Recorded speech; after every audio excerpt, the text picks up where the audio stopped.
Hey, people. Hi, guys. GC. How are you?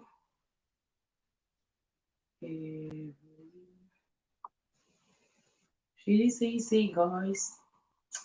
Hello. Could you say? Okay. Do this. 1 second, guys. 1 second. Otherwise, we'll say Mimi. Your shopping on and charge you, Melissa. Could you say, Coco? Hi, guys. Say. Say.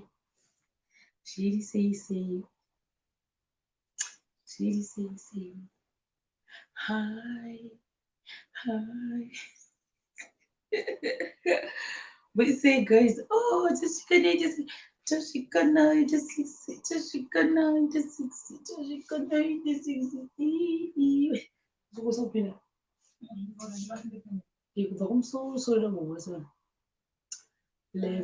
Chimonder, GC. Okay, Gina Chinoa, GC. Okay, Melissa.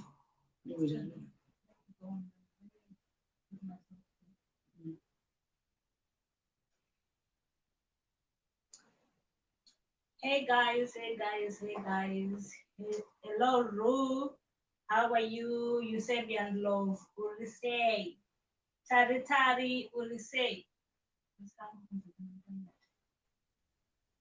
Tari Urisei.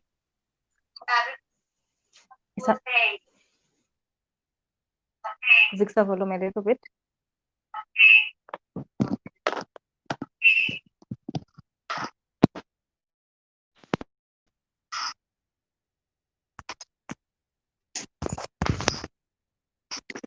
Ndeipi paida Urisei. Grace Dondo Urisei. Portia Tyra Urisei. Charity Magorimbo. Kuda kwashe mave anyengwa. Ndizvo. Kuda kwashe mave anyengwa. Urisei. Precious Mwanika zviri sei. Kudzai Nyazenga zviri sei. Faith Kasanga Urisei.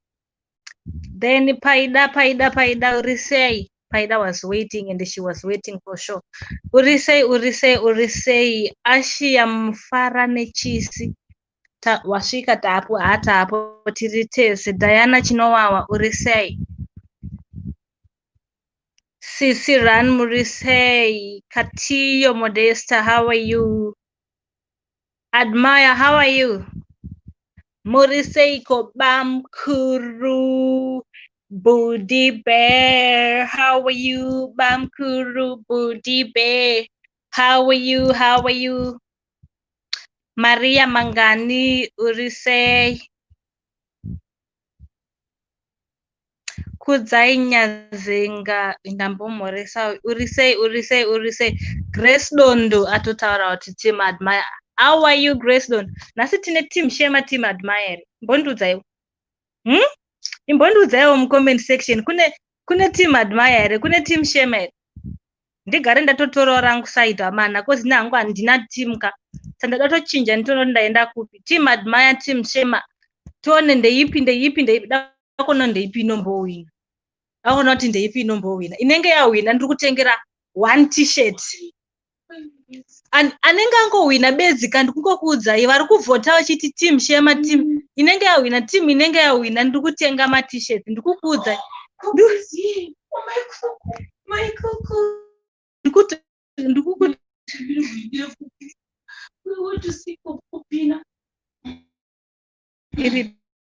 Benskumana comment yake. Yes. Mimi nikuimbira kuku. My cuckoo. My everything. My cuckoo. My everything. My cuckoo. My everything. My cuckoo. Yeah. Faith Kasanga, how are you? Guys, ndikukuudzai vanhu votai team Admire or team Shema. Inenge yawina pane team iri kuona ma t-shirts ndikutokutaurirai. pane team iri kuona matisheti ndikukuudza ika votai da kuona kuti ndeipi inowina ndikutora kutaurirai ndeipi nox bla bla uri sei kuda kwashe mavhe yanga ndambomumhoresa uyu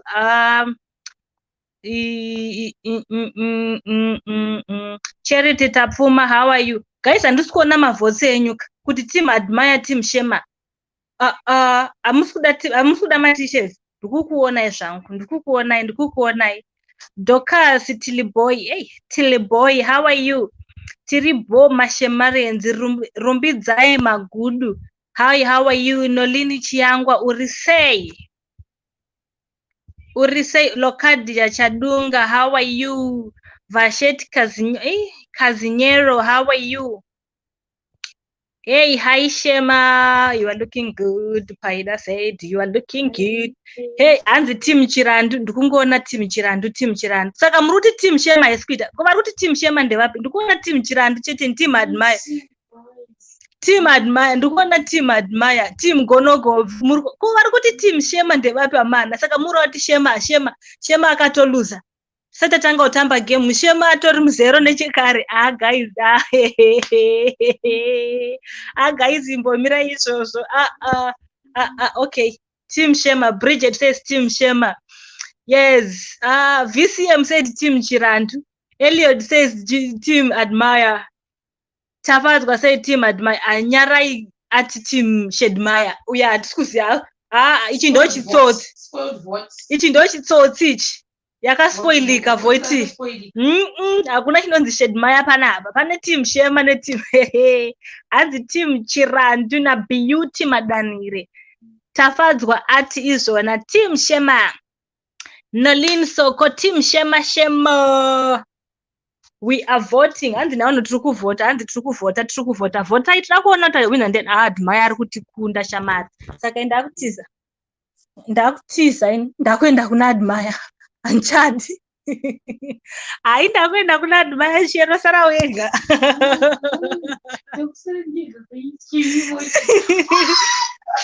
Hanzi hanzi Nolin Soko team Nolin akusapota kubva kweso kaisa mavhotsi wobo.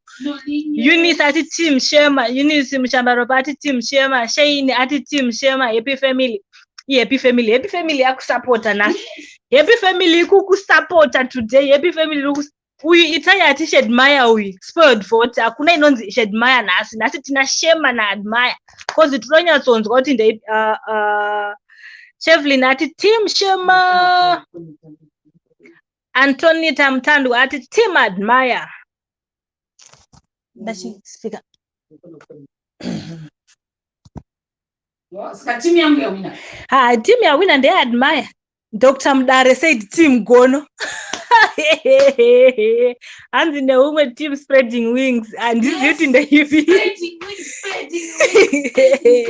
Hanzi na itai vote yako iri spoiled. Iri kuti team Shedmire. Hatisi kuda izvozvo. Saka wina panjani. Awina nda Admire awina. Ndiye ane mavhotsi akawanda. Nhasi ndiri kuna Admire. Ndoenda kune team ya wina guys ndokwandoenda. Hanzi team Mombe ndeipi? Ndiye Admire right? Team Mombe ndi Admire right? Good. Ngatimbobuditsire dukasoge kumwiwoka mabhiti edu liye tiwoka meduchi team Admire. Team Admire mawina. Saka mirai tite welcome kuna body Admire connecta bluetooth. Mirai tite so kuota welcome yakanaka. Baba wakati Team Admire ya win. Team Admire hakuna inonzi Shedmire itai. Hakuna.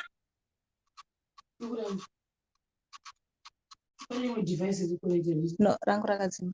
Your phone. Let me see kuti Bluetooth yemukadzima kwa laptop. Laptop yangu isina ningirikini. Unza tuone ndipeta. Guys, make the way so what to welcome. You can beat. Oh my god. That's it. I open this changu. Guys, right. Let's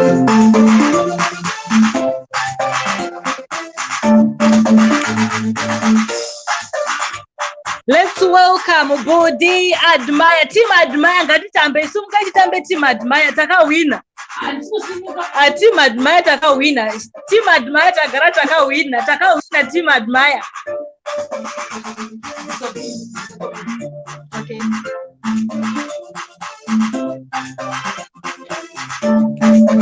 Team Admire takawina.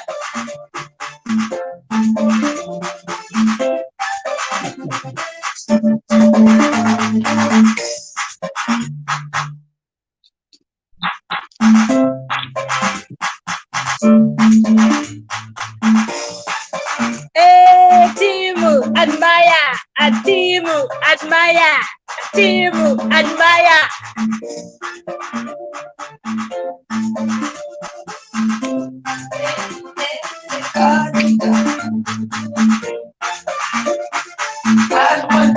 Team Admire. Wow. Kawoga mkari strong. Thank you so much. Muruka inya kuti tawina comment section takawina udhara chirandu ndo zvatinoita na mamoyo tinogara takarowa 110-0 hazvina kana competition chero akamonya muromo shero sadaro wanga wakazvinakira mwangu takamurova takamurova my sister.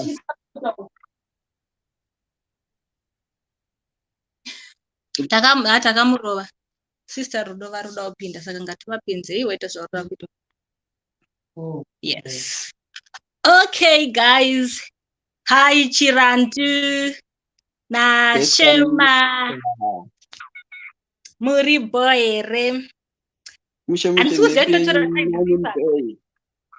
andifuzendotora side drip ndoita tete here kana kuti ndoita mainini kozi ndiri Chirantu kaini uku ndiri munin'ina saka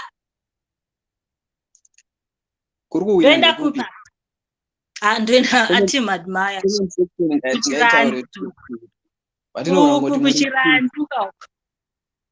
kuchirantu vagara vanoziva kuti kana tete varipo zvakarongeka kana comment section inozviziva kuti kana anti varipo vanomirira. We represent the Chirandus and the Gonos. We are there.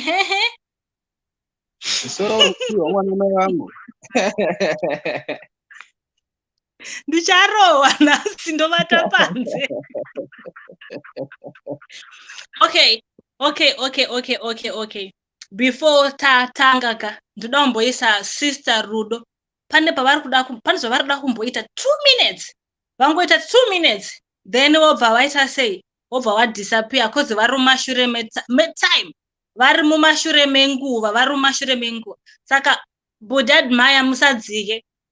Rambai muripo, ini ndinichadzika. Ndoisa Sisi Rudo muriko eroko. Okay, gadzirai ndakukuisai mubhokisi. Mira nitange ndadzika.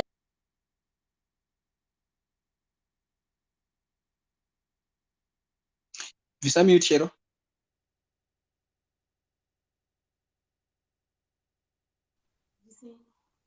Hi. Sister wangu mamoyo. Maswera sei?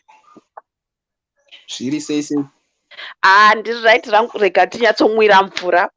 Zvinhu zvacho zvinonakidza zvepashema izvi. Hai mashema renzi ndangopinda just for few minutes ndoda kutobuda mumba izvozvi ndimbonotsvaga kwekubika mari. Ndangopinda kuti nditi thank you very much to Shema Television. Ndine vanhu vandiri kuda kutenda paShema Television. Not Sharon, but vanhu vandiri kuda kutenda paShema Television. This Shema Television, let me tell you why I'm saying thank you is because ini ndinorana imwe group, ndiri founder werimwe group rekubatsira vanhu vekuZimbabwe vanenge vari kutambudzika especially now pandemic inei. And vanhu ava most of the time we go into their houses it's more to do with stress rather than food. Mabatsira atinoita tobatsira nechikafu nechichi nezvakangowanda nekutaurawo navo vanenge vari highly stressed out. Saka vanhu vazhinji ukapinda mudzimba dzavo vanenge vane that thing yekuti vari stressed, varume vari kurwa nevakadzi, there is domestic violence going on nekuti lockdown vanhu havana vanga vasina zvekuita during the period yatanga tine lockdown yakanyanyisisa muno munyika mandiri. Saka lots of people I have introduced them, vakadzi vazhinji I have introduced them to Shema, and going to their house now unotoona vakagara nevarume vavo vachiwacha Shema, hapana kana zvefight. Saka thank you very much to these people I'm going to thank now. Ndinoda kutenda the first duve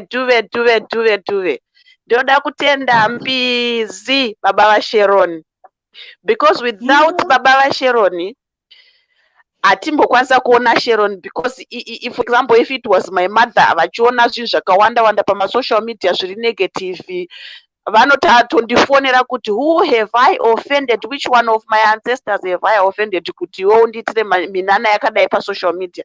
But baba vaSharon stood by her.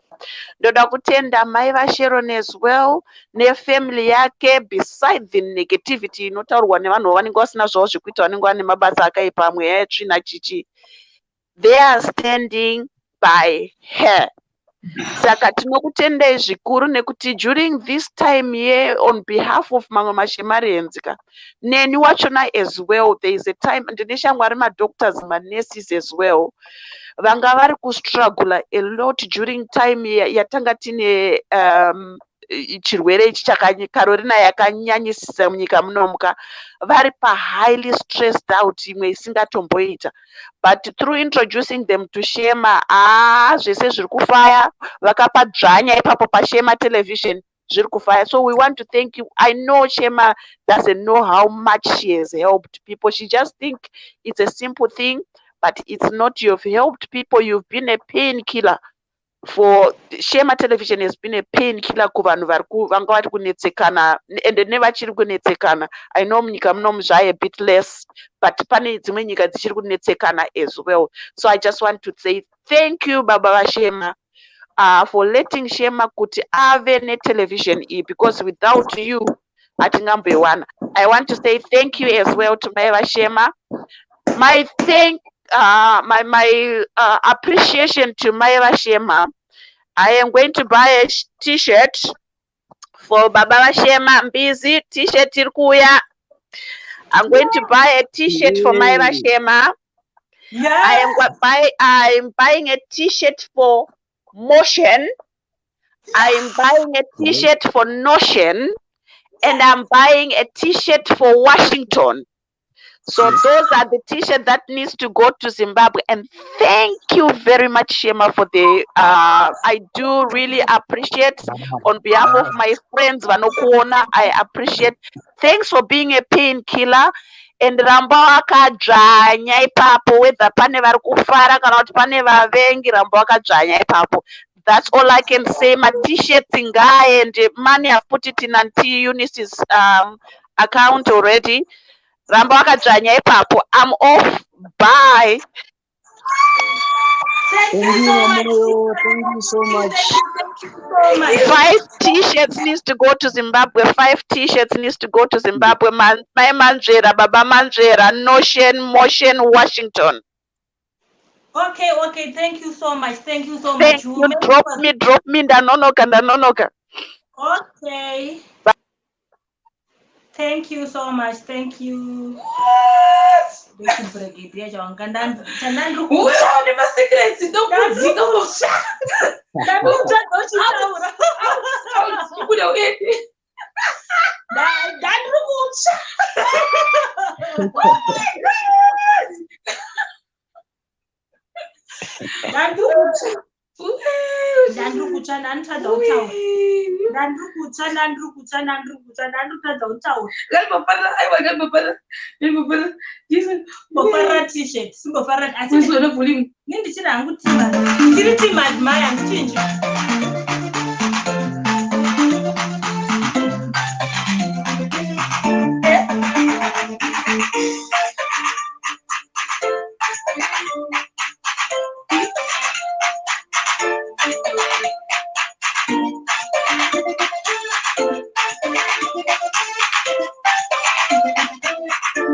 Chiba. Oh my God. I'm so good to tell you. Wagadzirwa size. Thank you, sister.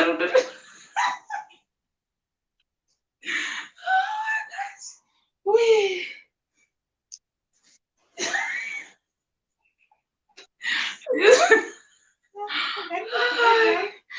Oh my.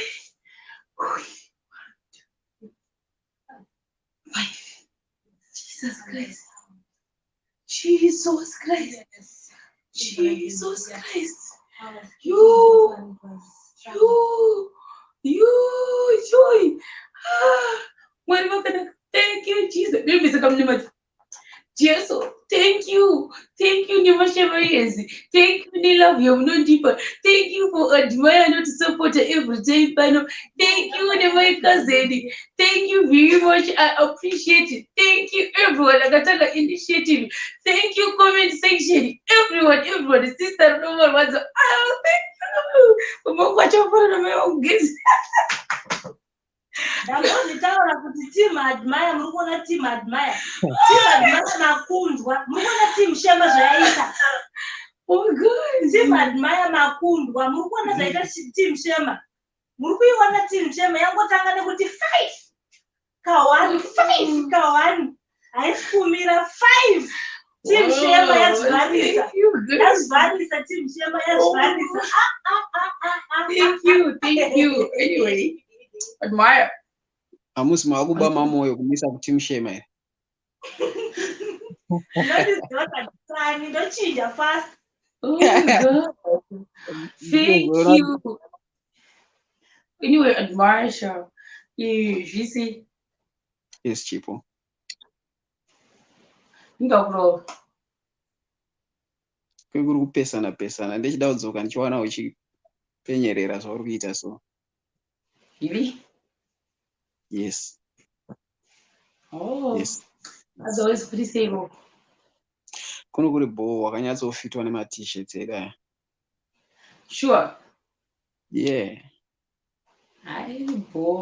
Anyway, I think I might probably add Anzani Kumbi. I don't know where Kumbi is. Comment section. Or anyway. Comment section Kumbi. Yeah. So much, say 1 point. Toshika 300. 300. Ingana swara kupisa. Kubvira. Don't expect too much, guys. You'll be disappointed. I'm just telling you, don't expect too much. You'll be disappointed. Yeah. Kwenda usina kuya ku party. Party ndakajamba nevamwe mu comment section.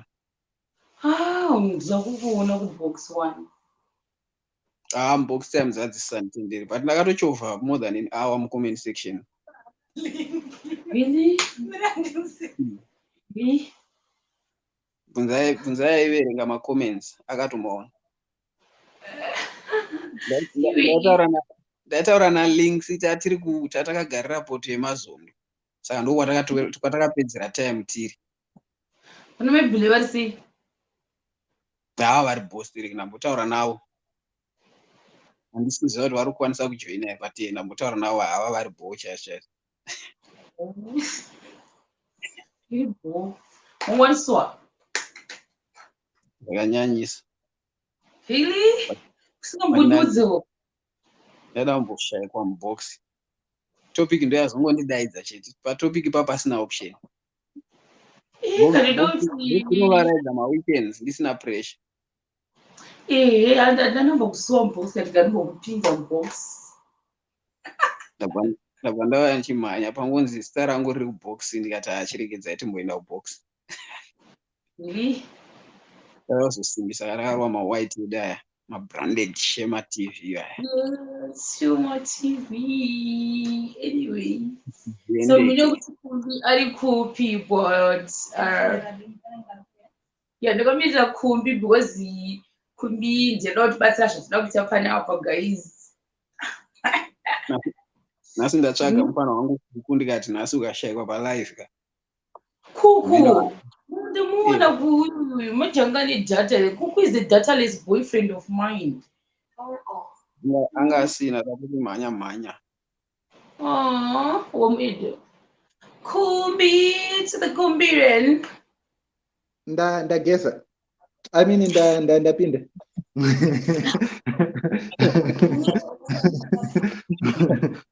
Pinda. Okay, seriously. Tiribomini. NdezvaMwari izvi ndandichiona sister Rudo vachingotiitira zvishamiso nezviratidzo. Chimbomira. Uyu. Ndoda kuti uyu kuchimbomira uchapiwa link later chimbomira. Okay. Kuda kwashe mavhenyengwa. Kumbe drop. Aiwa kumbe tingafungwa kuti ndikureva iye dzosa kumbe. Akagona chete. Kono kuzwi kuduvuni guys. There's nothing to fear. So this don't take too much. You'll be disappointed, guys. I'm just telling you. We say pause. Zviri bo zvai. Zviri bo. Ameno parisei paThailand. Parisei paThailand. Kuna wakadhakwa sharp matsenyo kwedu tiite sei. Kuri bo tombotumira Thai food. Prepare Thai food wongoposta so. Nah. Antumira nevan food kana chinhu. Anyway, Kumbi. Kumbi say. Ndeipi murese? Kumbi. Muri kundinzwa? Yes. Okay, ndataurira pasi. Saka zvinogona kunge zviri nyaya yekuti kumandishedzerei guys, ini ndansi kunyatsoziva kuti kune chinda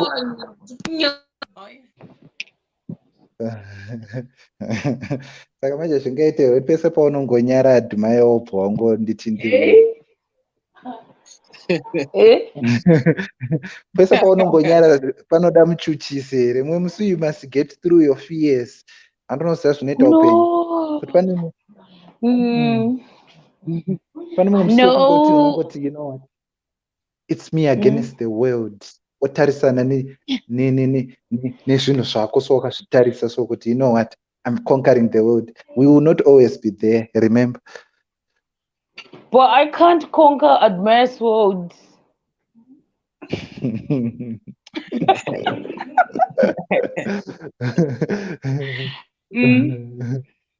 I can't conquer Admire's world. But anyway, Kumbi, I'm asking you which was initial because the topic can ask them chuchis bakati.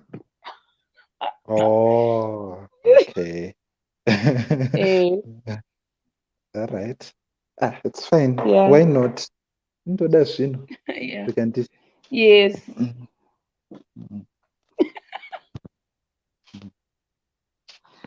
Oh yeah. Ndikuoneka here because phone yangu yakufa. Ndikuoneka. All right. All right. Kutangira baba. Kumakombo. Kana kuti.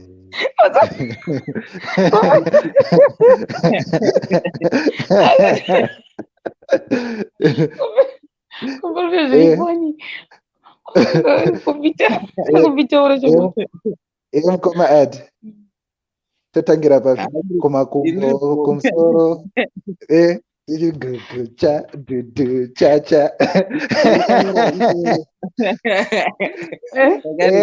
What are the odds? Who's next? Shero odds. Who's next? Nyasha. No, guys.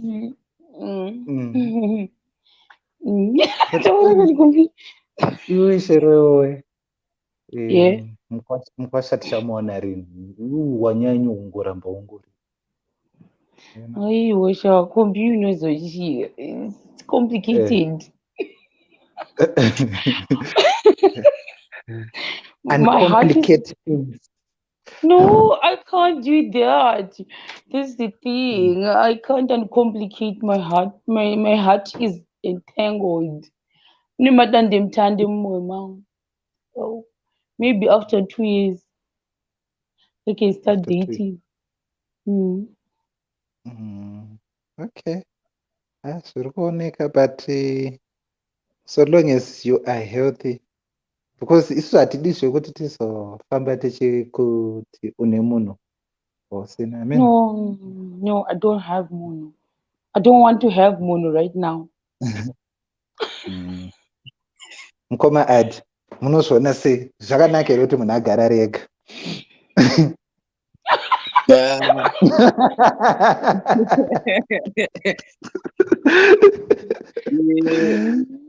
I think kana bhaibheri rinoti kana munhu akundikana kugara ega anofanwa kutsvaga munhu, but kana achikwanisa kugara ega handioni paine pressure, because these are matters of the heart.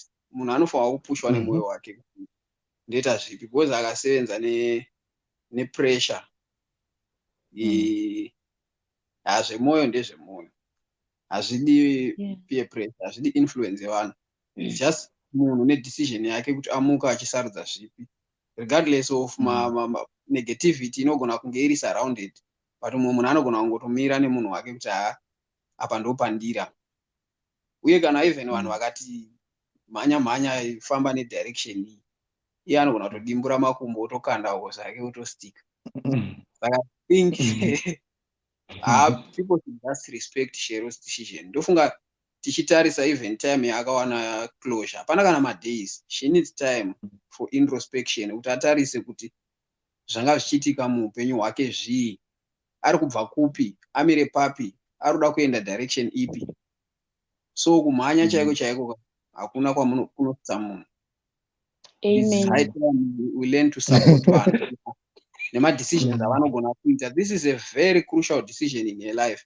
You wouldn't want to find Shero akayanikwa pese pese achinzi aita heartbreak imwe yamudhingura zviri serious, kana kuti entanglement yaari kuti ari kumbodhila nayo zvezvisvika yotozonzi yave 10 folds. It will be the most unfortunate part, and if we lose Shero, we might probably lose Shema TV, because Shema TV inoranwa naShero ari physically, emotionally and spiritually fit. So we have my support Madu. Knows what and gets support. Chiro vanhu vakati ndendiripo ndichoti chipo baby.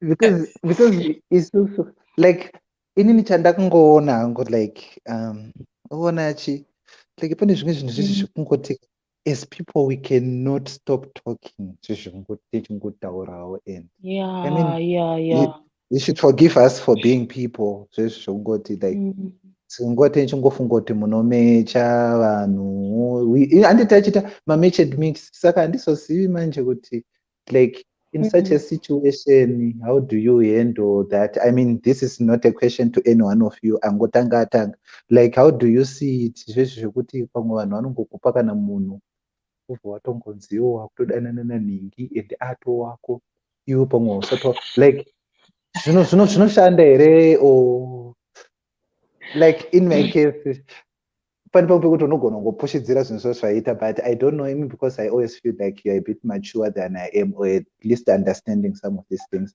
So when I look at least muri like muri two, so I'm always seeing elder brother, elder sister. How does it work? Zvesvi zvekuti unongosvingopeshidzirwa kunonzi udana nhingi woswedara nembofara, but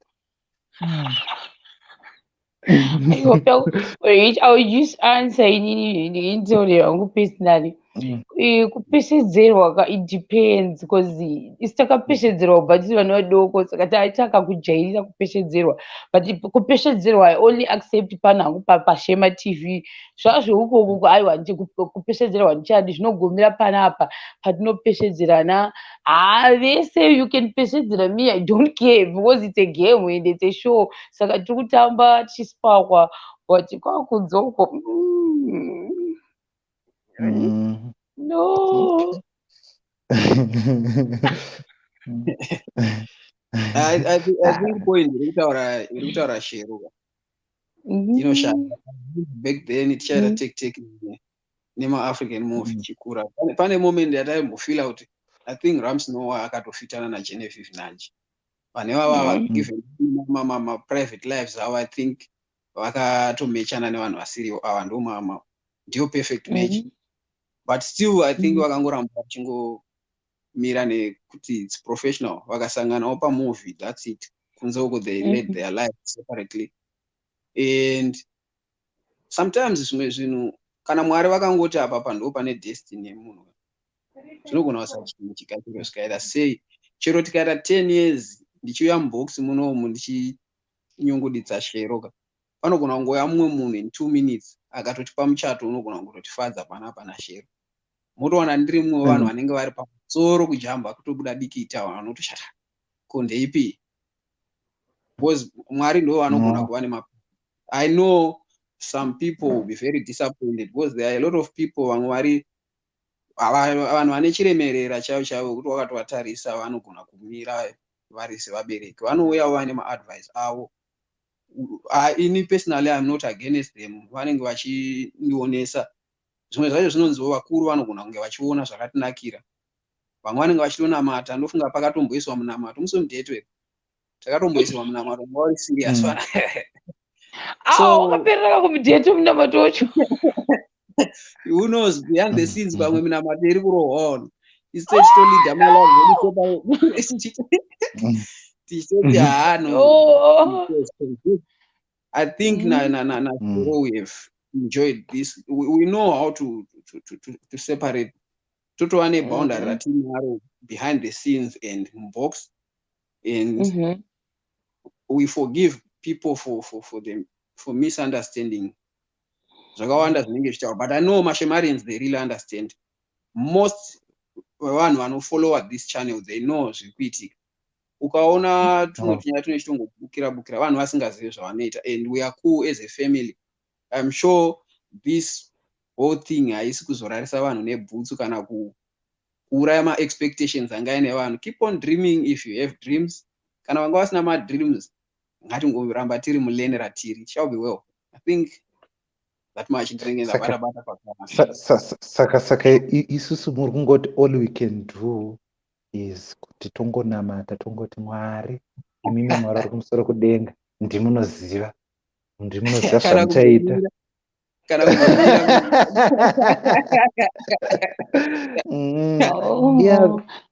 But that's not gonna change my mind though. I'm not willing to date anyone anytime soon or next but year. Like Shero, I think iwewe ndinokunzwisisa.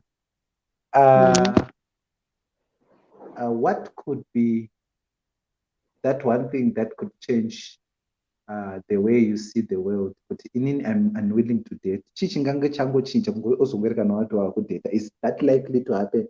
Ngoti unozongwerekana watu ngoti hayi ndanyura. Basi unombonyura yeah. Nyura, that's my weakness. I see not now. I don't even want to nyura right now. I can't afford to nyura anytime soon. Nope. So yeah, but maybe I'll reconsider next year. Yeah, but not now. Maybe next year. Maybe there's a maybe like 30%. Maybe. Yeah. Can understand need the right person. Need the right person. I think as they can go social media. Okay. Saka uri kutoti chere isusu atitomborino muchansi. We have to desocialize.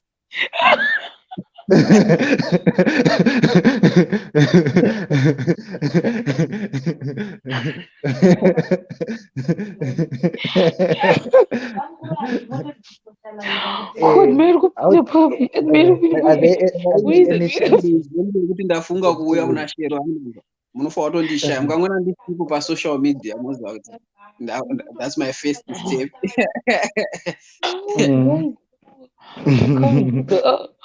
I can't be dating someone ari kukompita oneni pari kuti uku kuinbox kwake kuri kwakazara day and night kwangu kwakazara day and night. So what are we doing? We are not doing anything. Yeah, because at the end of the day, but sometimes you just don't know like what would have worked nemunhu. But yeah, I guess for you zvakona panenge pane kanidi kekuti at least munhu wacho anofanira kudisocialize or disengage or disembark. Saka pari kungoda madisnyongoro, madisembark, disestablish, destabilize. No, but that's the truth. And you wouldn't. Oh, they look at my Gooby. That's the. I really because that's the truth. Because in your existence, yeah, I wouldn't want to compete with my boyfriends. This is come comment section day and night.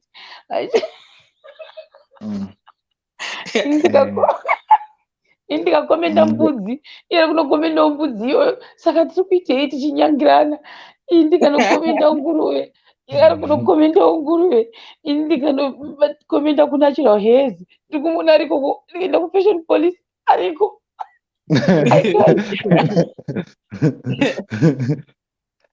But you also ufanira kuziva kuti at least wakava nemunhu ari, it's not entirely wrong, I guess at the end of the day, zvekuti munhu wako anenge ari maavenues mauri, in the sense yekuti panokandwa chibrigadier anogona kuchiunbrigadier, chibrigadier chacho anogona kuchibata chisati chakurova iwe unoziva. I don't know if you understand. Andikuzive because like ukadeni munhu anenge ari too vocal for social media, I feel like okay, you are too vocal, uri like a person. So what chiri chaunotaura kuti a person, people's person, I don't know. Saka you uri a people's person, there is high possibility yekuti maybe kuinbox kwako kunenge kwakazara definitely maybe 60% nevabhebhi. Pamwe ivo vabhebhi vachakutobva pashema TV achitouya kana neguhwa futi kwauri. So at the end of the day, what am I doing? Nothing. We are being fought nevanhu vanenge vari padhuze. Pamwe akandoonawo ndichikomenda kuchena kwebhutsu unoti ndaona bhebhi rako richikomenda richichena kwebhutsu kuti fesi wangu akazotengesa shangu yakashata. Aiwa kana ngaagare kuri uko. Saka mucherechedzo wani uchaonekwa kana Admire kuenda for Sharon. Mukaona ndisipo pasocial media guys, vandosangana navo mumastreets nemumaaveni moziva kuti zvakuda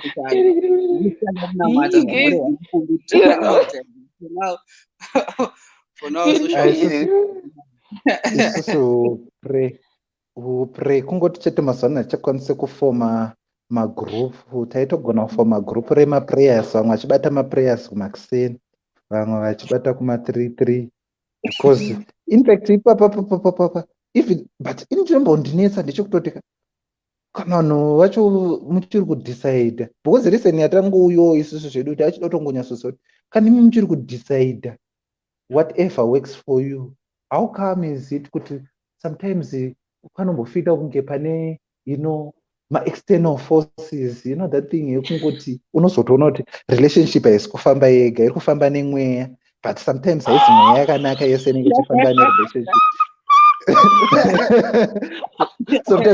sometimes vachitofamba nemweya yetsvina, saka isi tichida kunyatsoziva kuti muri kufamba nemweya upi, at least toziva zvekunamatira kuti tanamatira mweya yetsvina kana kuti mweya mutsvene.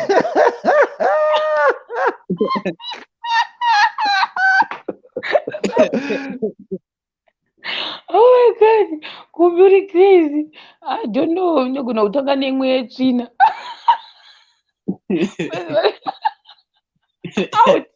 Out.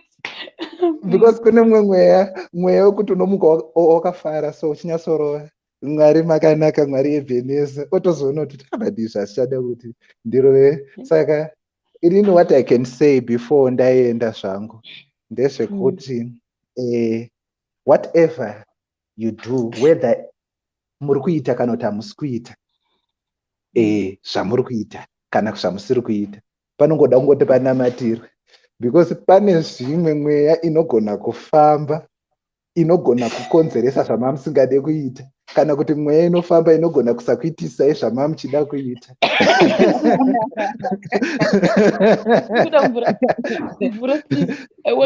So all I can say is either way you still have to pray about it, because mumwe musi shwaka unongomuka BP yakakwidzwa nezvinhu zviri kukonzereswa zvamamusingade kukonzeresa kana kuti vice versa. So inini personally, I'm not an expert in that direction, but I always feel like you still need to pray nonetheless. Kungozvinamatira so kungoti kunyanya mweya yesvina nemweya yesvina inotevera vanhu mweya yesvina mweya madzinza. But yeah, but you know, I also find it weird. I mean, I know there are one or two people who might think I'm very sarcastic, but I'm realistic. In fact, I just failed to appreciate at some stage, how come is it that contemporary or modern as we are, we fail to take cognizance of nyaya willpower, nyaya yekuti munhu as an individual anogona kuva in that capacity yekuallow also to be realistic. I think sometimes we get disappointed by putting our expectations too high. Uchizoona kuti mweya yetsvina inozotanga kubhururuka nenyaya yekuti munenge maipembedza. Saka in as much as tichinamatira zvimwe zvinhu, pane zvimwe zveungoti unoti Mwari dei kuitwa kwenyu kwakangogoneka. I think that's what we should do now. Because zvenyu zvekutoda maprayer, but tichinamatira mweya inogona kuda kukupushai musati maakuda kupusha. Zvairoda zvinone. I know. It's unpushable. It's unpushable. No, that Holy Ghost fire out, ghost out. Yes. But Admire, do you remember Papa tiri kumusha zvichinzi iri ramai vako reapa rovakwa roiswa apa roiswa apa obva wati paifiwa.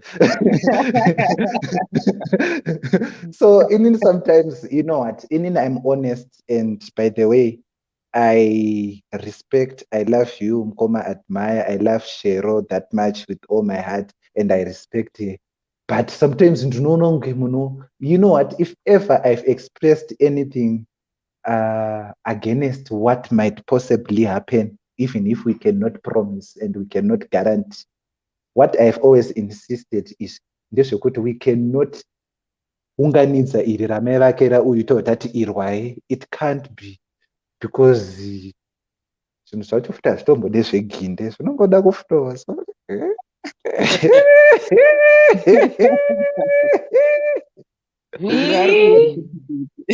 Kubaudo zvibrigadier guys, you are sending brigadiers. But like Nikumbi, do you think isusu takamechana zvezvaungotaura edu zvekuhigh school zvokuti wakamechana naningi?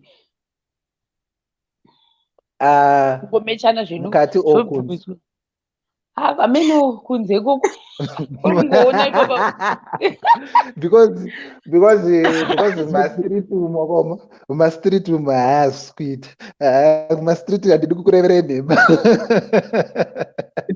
Aiwa tichazopana.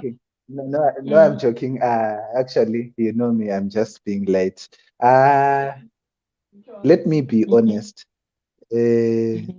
Kufitana, inini generally ndiri jealous, saka I don't really see potential panyaya dzerudo kana even ribo I choose to go against. But at the end of the day, I always want to go back. But you know what can we do? Even mwana wako dai ndiri baba wako inini, nokuti handowada wakaita zvada moyo. I think makafitana. Makafitana, but it's not contradict what I say, but beyond kufitana kwamakaita, kufitana is not enough. So you can fit with anyone else. Mkoma we can agree kuti we can force kuti tifitane, kufitana even nemumwe munhu wanga usingazivi, you can force to arrive at that. But kufitana is not enough. Just like love, I think it's not adequate to sustain and move you forward. So beyond kufitana, we want to look for zvimwe. So dai mandifunza kuti makafitana pai, ndo zvimwe zvandaigona kupindura, because I see you as Skip what to explain too much. Next. Saka. But yeah, Saka, basically no pasha kusika 2021. 2021 yes. apera. And I'm a if single ever, lady. I'm a single lady. I'm a single lady. and ndikuona uri single izvozvo svika pepa patikutaura whether it's Admire, whether it's anyone else, you see, which is inonzi chi-open check, whether even Mushemareni akagara mucomment box ari kufungawo kungotiwo mwana uyu ndiri kutorwa moyo, and they can overtake if ever they feel like pane bhazi ratosimuka, Yeah, you're they open can for come. business. I'm available. You're very, very open. I'm hide. I'm very open. Tanga kulonja mamisa awawo. But kana munhu akuuyawo I don't think I want to know Shemarian. No, Shemarian, please. No, I did makuwa. Nope, I can't handle that. Before you know, ndikangoti mauti nono ndinyia utanza nditi kana utazo nditi plus I can't handle that. Nope, I'm done. So I'm no just Shemarian. I'm just checking something here. Let me come back to you. All right, it's fine. You can continue. I'm just checking some information. It's 2021 years ago. It's 2022, guys. It's 2022. I made a mistake. Because 2022 zvichiri zvekuda relationship here kana kuti zvazvekutoti bore honest. Louder kumbi. 2022 zvichiri zvekutamba nesu here kana kuti kwakungoda kungotivharirawo pansi. Ndokuti ndimbodevelopa myself, you understand? Sure, ndingati ndichipinda mukarorina ndotosvika ndekumbonopinda mamwe mabharangisha. I can't do that. Aiwa, kudawo freedom, ndambofefeterwa nemhepo. No time will tell, but anyway, like some Shemarian said. I think wangu ndichasangana naye pandichinda kwagutu. Ndakarota zvangu pedza ndichasangana maybe mubhazi kana kuti magutu mupandawana somewhere there kana manyika growth point ndo mandikunosangana. Ndarota ndiri kwagutu kwamupandawana nditi wakazi kasikana kwamupandawana kwagutu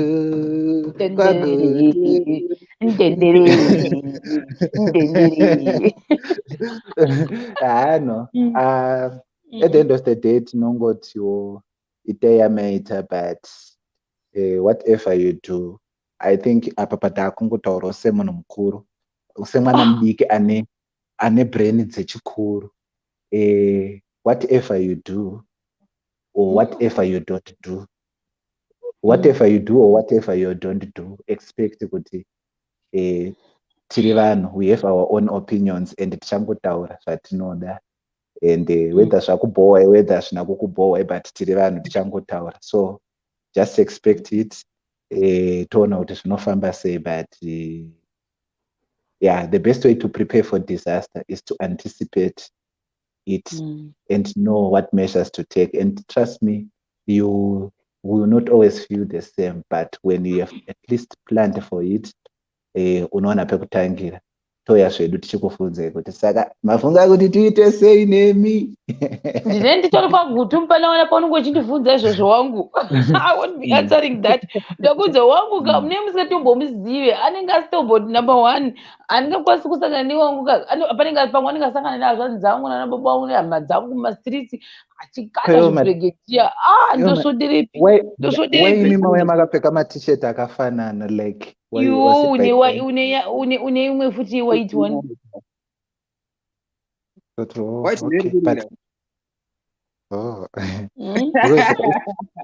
isusu katinongokubatanidza ndo zvimwe zvacho zvinoita kuti tibatanidze isusu kuti how is it a coincidence kuti iwe unobatanidzwa sheti yewhite uyu yakapfeka yewhite like inini hangu yewhite ndo dzandinadzo because nhasi musi wechipiri tinenge tiri kusvowe saka ndombopfeka but imini muri tuma pamapfeka white how come visa comment aiwa because kashema visa comment nhasi tine matishets edu eshema tv eshema shema yes so nhasi tiri kumborepresenta so kumbi what's cooking timbonzwa tinzwa but shema mukoma Admire imimi matogona kama mauya ndakuona muchifarira sister wenyu ende sister wenyu wamunovada sister Rudo vakaona sister Rudo moyo wenyu munobva manyasochila ndakuona ndisati ndapinda ndakati vatanga kuita zveukama.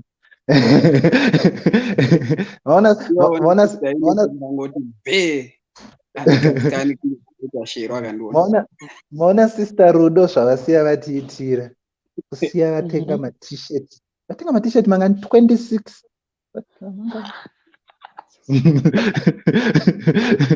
kuda kutipedzera matisheti edu panapa munhu kuuya kutenga matisheti ese muninflata mafiga netishets here nayo statistics patoita inflation era za 26 kungomotivheta kauti mutenge kana mimi muchinzi muchida kuchansawo pasista yangu kuchansawo I'm not promising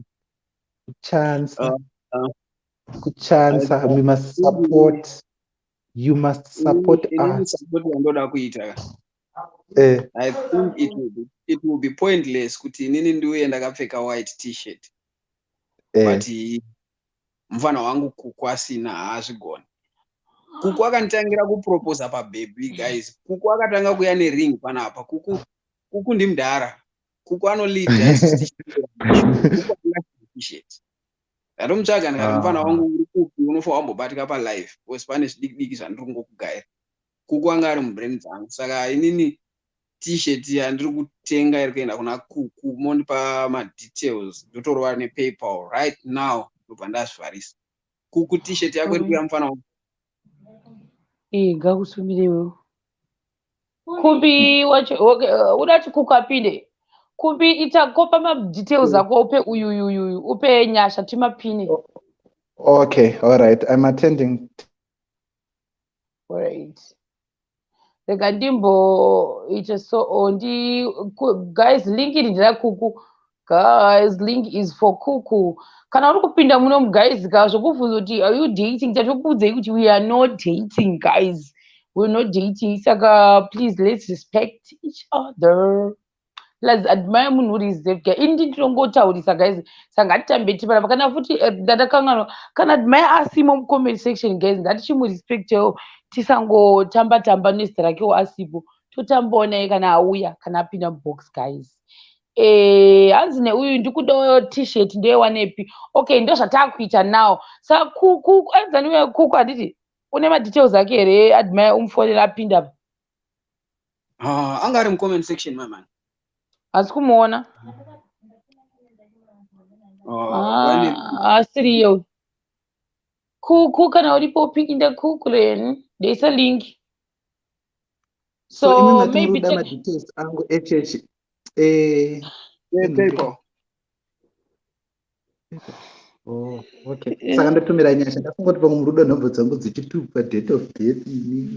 But I think I have your PayPal details kumbi probably chanengangoda chete ndechekuti rega nditongoisa t-shirt imari in US I suppose ndoita isvike iri muma US. maybe kumbi chimboita breakdown chinzwi. Ndite breakdown.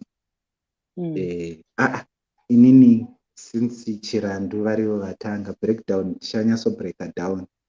But chirandu semunhu wekuziva ngativati t-shirt $20 kochirandu semunhu wekuziva timbobata takada. Amen. Nyasha PayPal yako iri kupi? Nyasha toda kuona zvichiitika because iwewe ka you're my kira you're my Shemarian.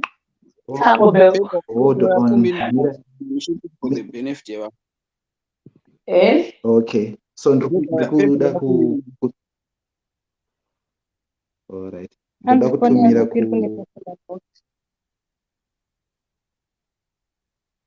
all right. Ndinodzokera sei ku live? Ndiri pa live? Yes. Speaker rule. Hanzi mukoma Admire mudhede nemapounds. Uyu munokwanisa kuita madollars kana kuti nyasha? Ngawashandise mapounds. US dollar equivalent. All right. Mira titarise rate ya 20 pounds.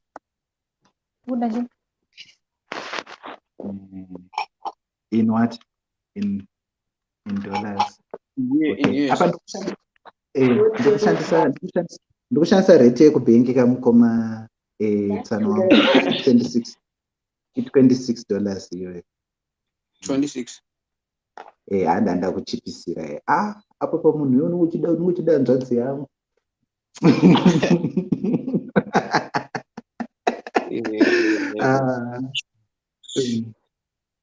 For kumbi, for kuku. Sorry.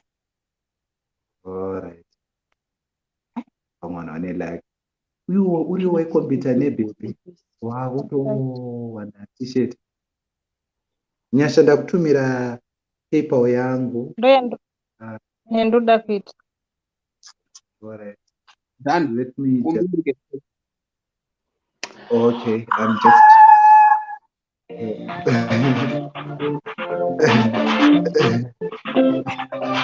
I want to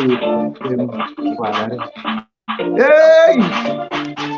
Hey! Amena kana mtuona.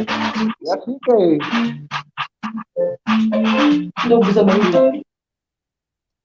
Alright, I'm trying to copy.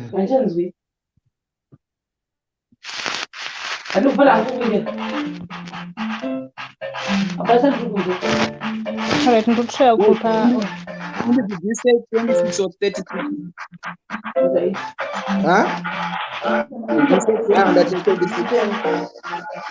That's 26. Ndo yasvika kuno. 55 and andoti ndaresa transaction. Ndasenda 26. Aiwa ndaiona yabva yasvika. Apo zvinhu zvacho zvine instant ka.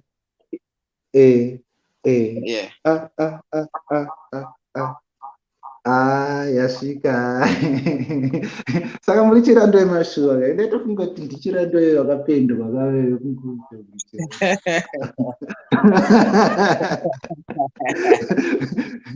Chirando akangopendwa patakishofa muri chirando zvesho.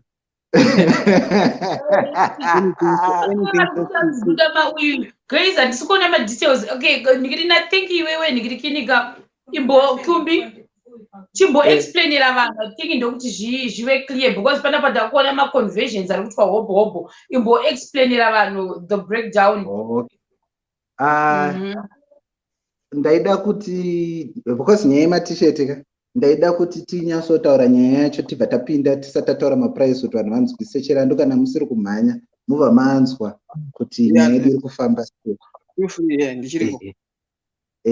Saka I think takamirira vedare nyaya yema-t-shirt izvi pane zvinhu zviri kuda kungotaurwa 1 2 3 4 so that tobva tanzwanana. Okay.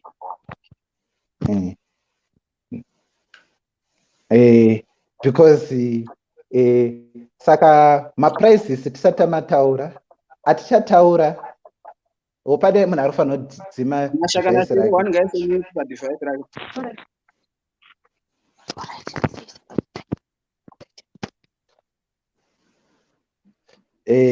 okay saka rega tibva tatongopinda munyaya yacho yematshirt tichingonzwanana mune zvakanaka. So maprices atichataura is the minimum payable. Remember takati initiative iyi iripo pakusapota shero handitika. Saka vanofunga kuti maybe t-shirt yachadywa mari yakati but ini ndine chidokwa dokwa chekubhadhara more kunge zvaita even sister Rudo ndofunga mazviona. It's a good initiative. I think you're more than welcome to do that.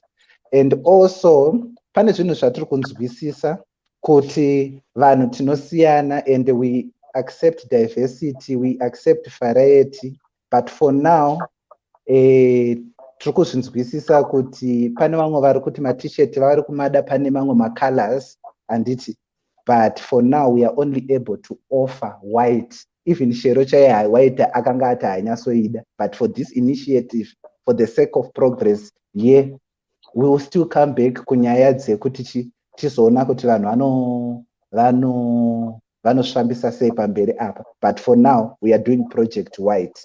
And then ndakatarisa pamwe muchaongorora o muchanzwisisa pane nguva ino kuti depending nekwauri kuodhera pachaita variations, slight variations mumaprices.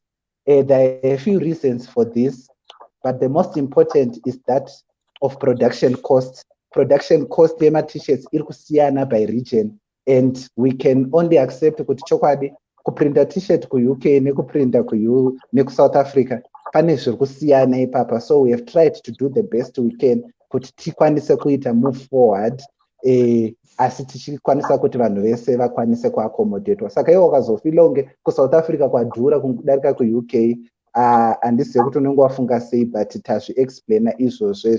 And the prices iyaya tamaseta in consultation with most people, and ndo zvatangobvumirana kuti for now we can only start somewhere. And vachaorder ma-t-shirt chero dai tine rudo rwekuproducer ma-t-shirts iyaya well in advance. Vanhu vari kuita noise, but it's fine. Ane maecho.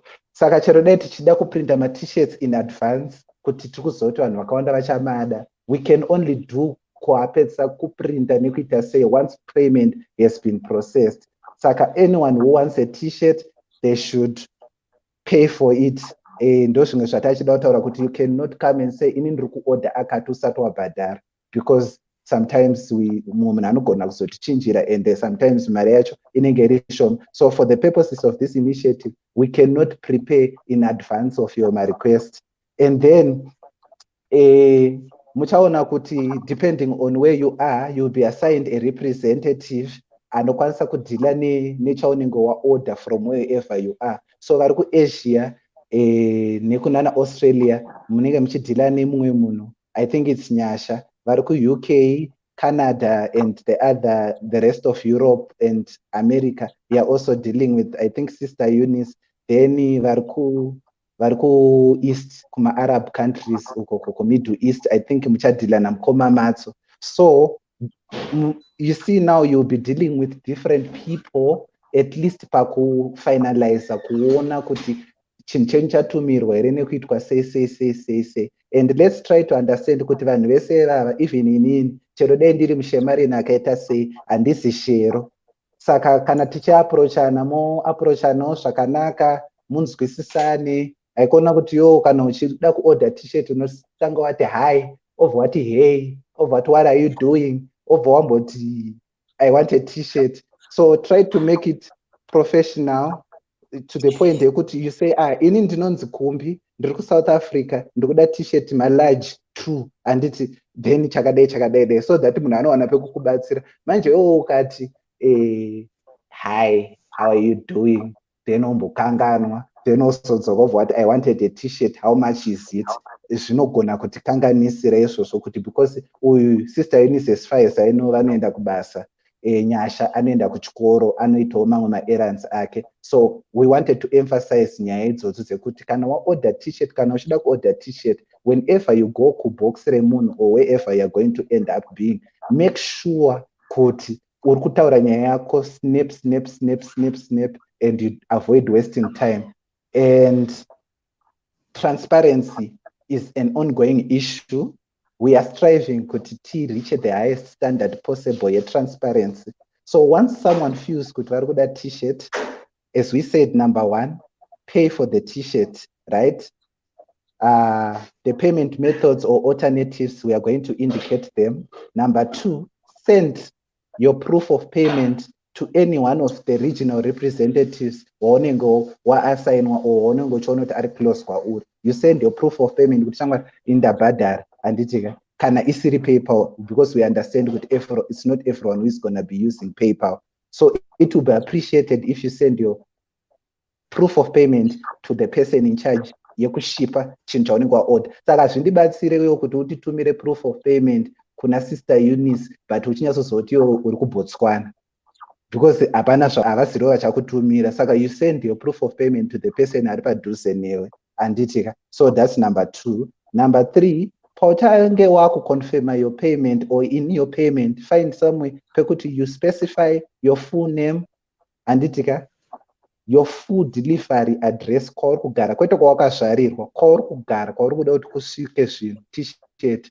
Saka iwo unotumira your full name, kwauri kuda kudeliverwa, order yako yauri kuda anditika, small, medium or large, contact number anditika. And then for those who are using PayPal, you can even include it kunge zvaitwa naAdmire ipapa kuti abva atongoti for kuku obvaisa maaddress nemadetails zvese ipapa. And then what we will do is once I receive my payments, we will strive to make sure that within 48 hours, while we also send a notification that your payment has been successfully received and my details are is and the I. So make sure that you confirm my details here, that I shiripa confirmation of payment is or receipt, my details I and the chokwadi. Saka yo kana ungo ati large also ona pa confirmation pane small, unota akomana in and out into that small, muda kuti ndipfeke masoto opere anditi gadzirisei pakadai then tobva tagadzirisa. Because if you don't clarify, this is the only way we can ensure that everyone receives what they want and how they have ordered it. So you have to confirm your details and we'll work with that. Saka ukana wati bo and then tobva se tobva shanda naso. And we are not responsible for undelivered parcels anouya because of incorrect addresses or information our provider is wrong kwa us. We are not responsible for deliveries based on incorrect specifications sema items. Zekuti yo wakatumira kuti uruda large, then tokutumira large woti aindaida small. Zviripa receipt ndo that's what we work with. I think it is important before tisata taura nyaya dzemari kuti kana wati large large, kana yazotumirwa iri large yozonoti unokwana small. Unfortunately, we have to accept that we are human and we cannot do anything about it. And in as far much as we will be remaining communicative, nekutaurirana zvakanaka kusvika hembe dzako dzasvika or whatever chawa order chasvika, make sure that you also understand that part of the process we are not entirely responsible. If anything, we are not, because kana wanosiya hembe yako kupostnet kuti ida kudeliverwa vati vari kudelivera within 1 day. What we can only do is follow up and say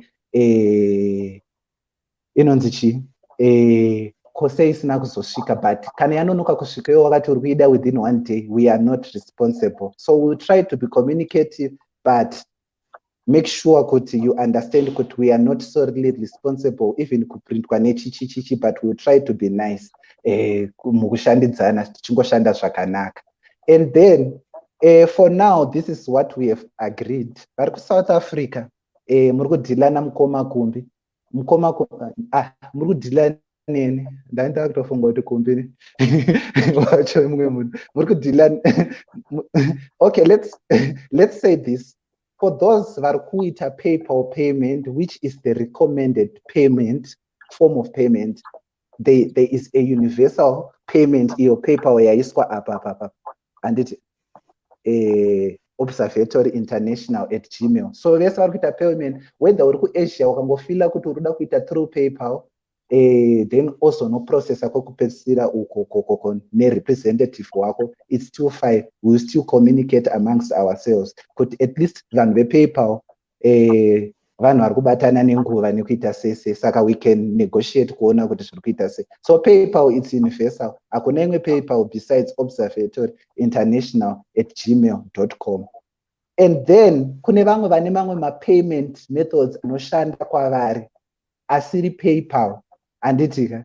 You then have to speak directly to the assigned representative weregion yako kuti nyasha ininika zvePayPal handizvigoni, ndoda kuita bank transfer, handitika nyasha okuudza kuti inoita here kana kuti haiite based on what works for nyasha, because hazvibatsire kuti nyasha da kukutumira mukuru iye ari kuThailand, mukuru hakuna Thailand kumukuru. Saka you have to understand representative weregion yako kuti what works for them and what doesn't. Like for inini here in South Africa, what works for me is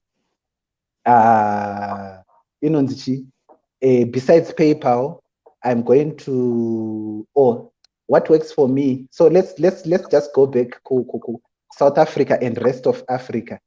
The contact person is Kumbi, and in South Africa and rest of Africa, the price for the t-shirt, excluding, listen to this, excluding delivery is 250 rand, and or equivalent, 250 rand. So in South Africa or outside South Africa, but within Africa, the price yatad agria excluding delivery or shipment, it's 250 rand. This was okay. And then delivery or shipment will be charged according to your preferences.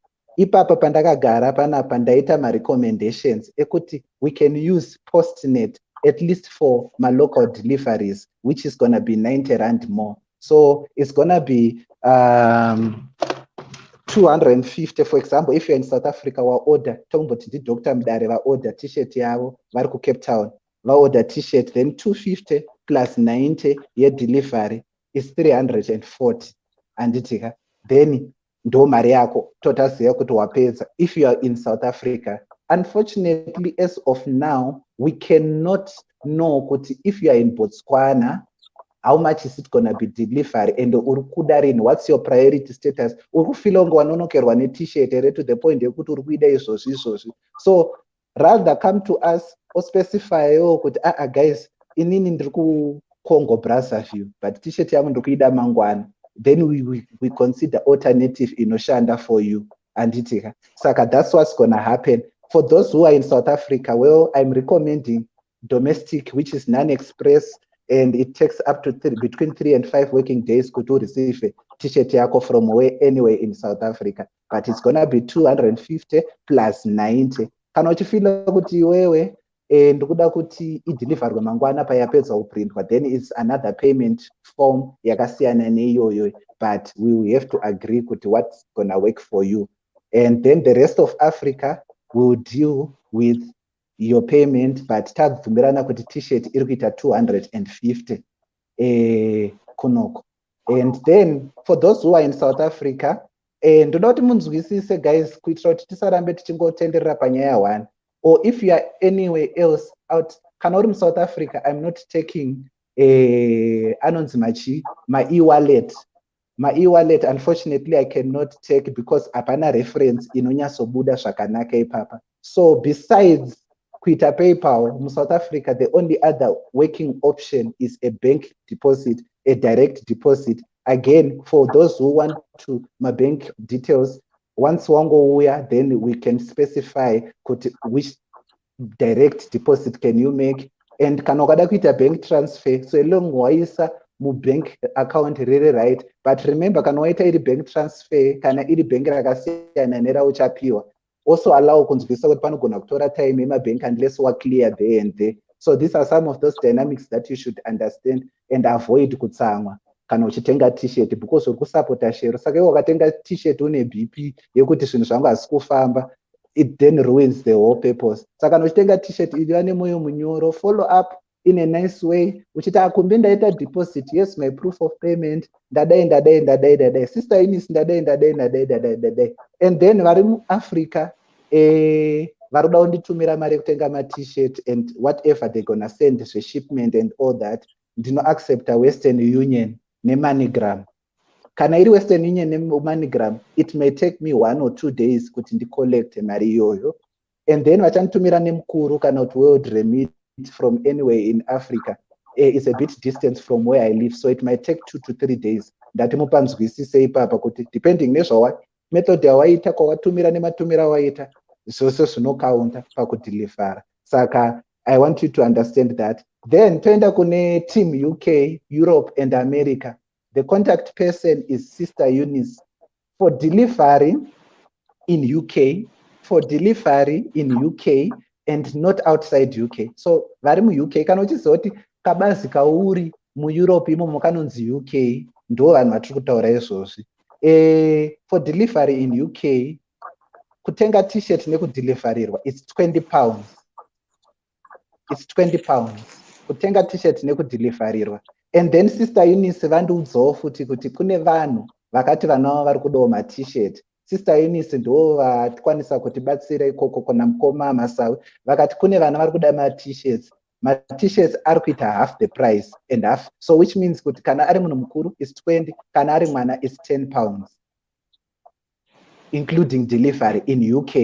But kana wa outside UK, again, you need to contact Sister Eunice more agree kuti what works for you. I think the earlier you do that, the better, because unokwanisa kuita se kubva watotaura nawo kana vachizongobuda ka1 kunoona ma-quotation yekuti what works for you and what doesn't, vanongouya vokuudza ka1, but you have to do it ASAP.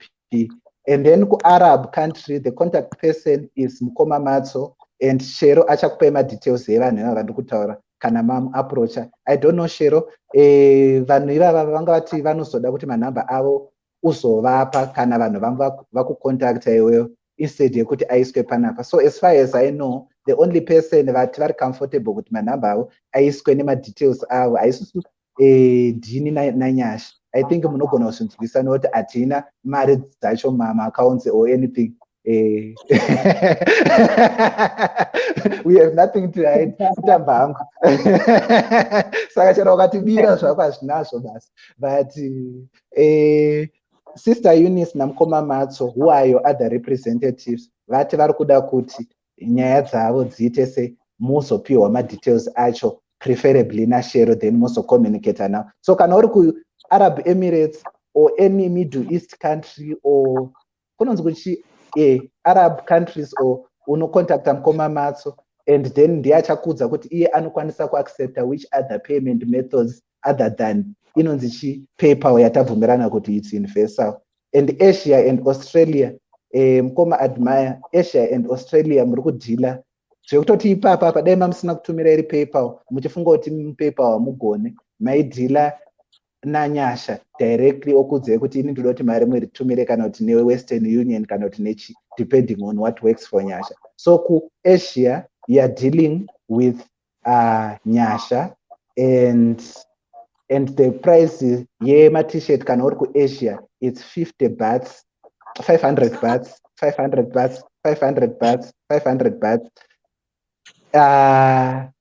or 13 pounds, but that's excluding shipping. Ndaona kuti akada kujamuka kuti iyo unotengesa ma-t-shirt nemari iri less than ya print. It's 500 bahts or 13 pounds, but that's excluding shipping. So ma-details aNyasha achaiswa at some stage, but you contact Nyasha kana une payment method isiri PayPal, then okubatsira kuti zvinhu zvacho zvinoitwa sei. And then ku-Asia, t-shirt yanzi $20 excluding shipping. Arab countries in the Middle East, kwaMukoma Matso, it excludes shipping. The price is $20 or equivalent. Ipapa paMukoma Matso ndo vanenge vachikudza kuti iya watumira kai unenge uri kurobha rate nekuita sese. And finally, let me just say, I know kuti this is work in progress and there are suggestions for improvement, which is also what we are working on. We understand kuti kune muono unogona kupfuura kune zvatakwanisa kuita pane zuva ranhasi. We we accept my recommendations, but also understand that this is what could work based on the time yatanga tinayo, and we are working to have something that works in the long run. Saka kana uchifila kunge wewe matengesero ari kuitwa zvinhu, it's not the best solution. Yes, address or highlight where you would see, but also understand kuti kune vamwe vanhu vatomuswerawo vachifunga kudai. So kana wakati tafunga sirizvo, it's fine, but for now ngatishandei tese, because iproject yatiri kuitira for share out of love. Saka iwo wakashaya palove yekutadza kunyatsonzwisawo kuti ndozviri kushanda, handizivi kuti unenge uchida chii. But again, price t-shirt is the minimum accepted. Send whatever you feel like. If unokada kutotumira kutenga t-shirt 1 nemari yema-t-shirt 2, it's fine for us. Tinongozviappreciata. We will invoice you accordingly for clarity and all that, and toimba kuti tinoshanda zvakanaka. Saka izvozvi zvaroda kutenga ma-t-shirt, tengai ton.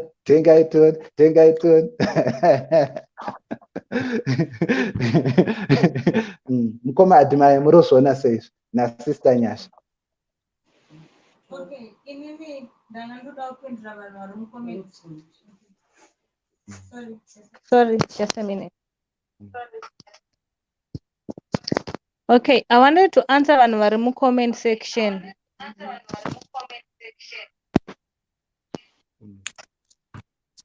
Pane vamwe vari kuti vari kuda maudzi, vamwe vari kuti vari kuda ma-different colors. Kumbi mentioned before nenyaya ma-different colors. But for the meantime, we are working with white because it's work still in progress, right? Through my suggestions and my standards, we are going to meet them as time goes. Because for the meantime, we are still starting. We are still having white t-shirts.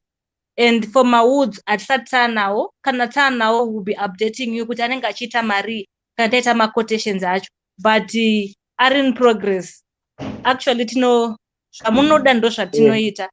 Saka tunoyati and remember, it's not sustainable kuti tirambe tichingotengesa zvinhu zvewhite. Because Shero agara hadi white, but for now, guys. I'm kurube. Chataura kumbe apedza.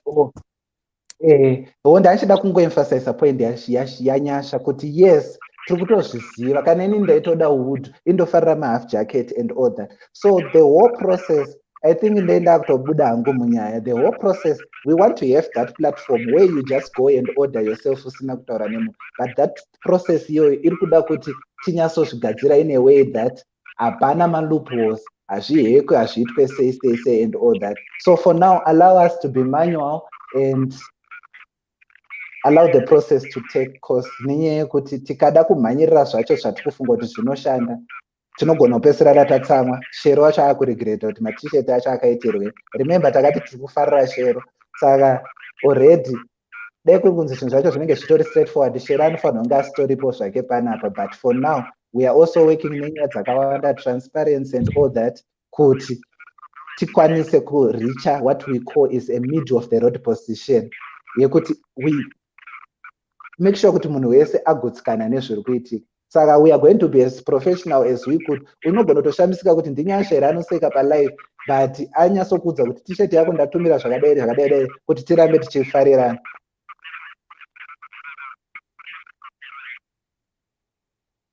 I think zvakawanda zvataurwa naKumbi. Kumbi abata mapoints ari broad. Ndinoziva kuti vanhu vakaisa maorders avo, vamwe vanenge vakatononokerwa, mumwe anenge aine function ari kutogaya kuenda akatokiya branded t-shirt iyoyo, but vanhu vakangoziva kuti nekuda kwezviri kuitika pari zvino shipment iri kunonoka, tine zvakawanda zvokuti vanogona kuisa estimated date ravo kuti vanodelivery musi wakati, but madelays tiri kutomawana pazvinhu zvakawanda zvakutenga online. Saka vanhu they should also be prepared kupa kuextenda madays. Chero vana Kumbi pamwewo waposta wakaenda vakakuudza kuti tiri kutarisira kudelivery in 2 days time, vanhu ngavangozvisisawo kuti zvogona kutora even up to a week. I think problem iyi inogona kusanyanya kuvaramba ndikunana UK vanozvinzwisisa, but chingangonetsa ndikoko kwamuri Kumbi kuti munhu anenge atarisa but Kumbi ona tiri munyika imwe chete kusei zvazvo handling yemaparcel pari zvino. I think vari kutombotora time yavo kuti vaavhidhe kupararira kwechirwere chekudai. Then kungodzidzisana pacommunication sekutaura kwawaita kuti vanhu vamwe vamunenge muchidhila navo anenge aine mapressures muupenyu hwake, aita pressure yekubasa, adzoka arikuda kuzorora akaneta, then munhu otanga kusenda kana zvimameseji wana uko zviya zvaungoshaura zviya.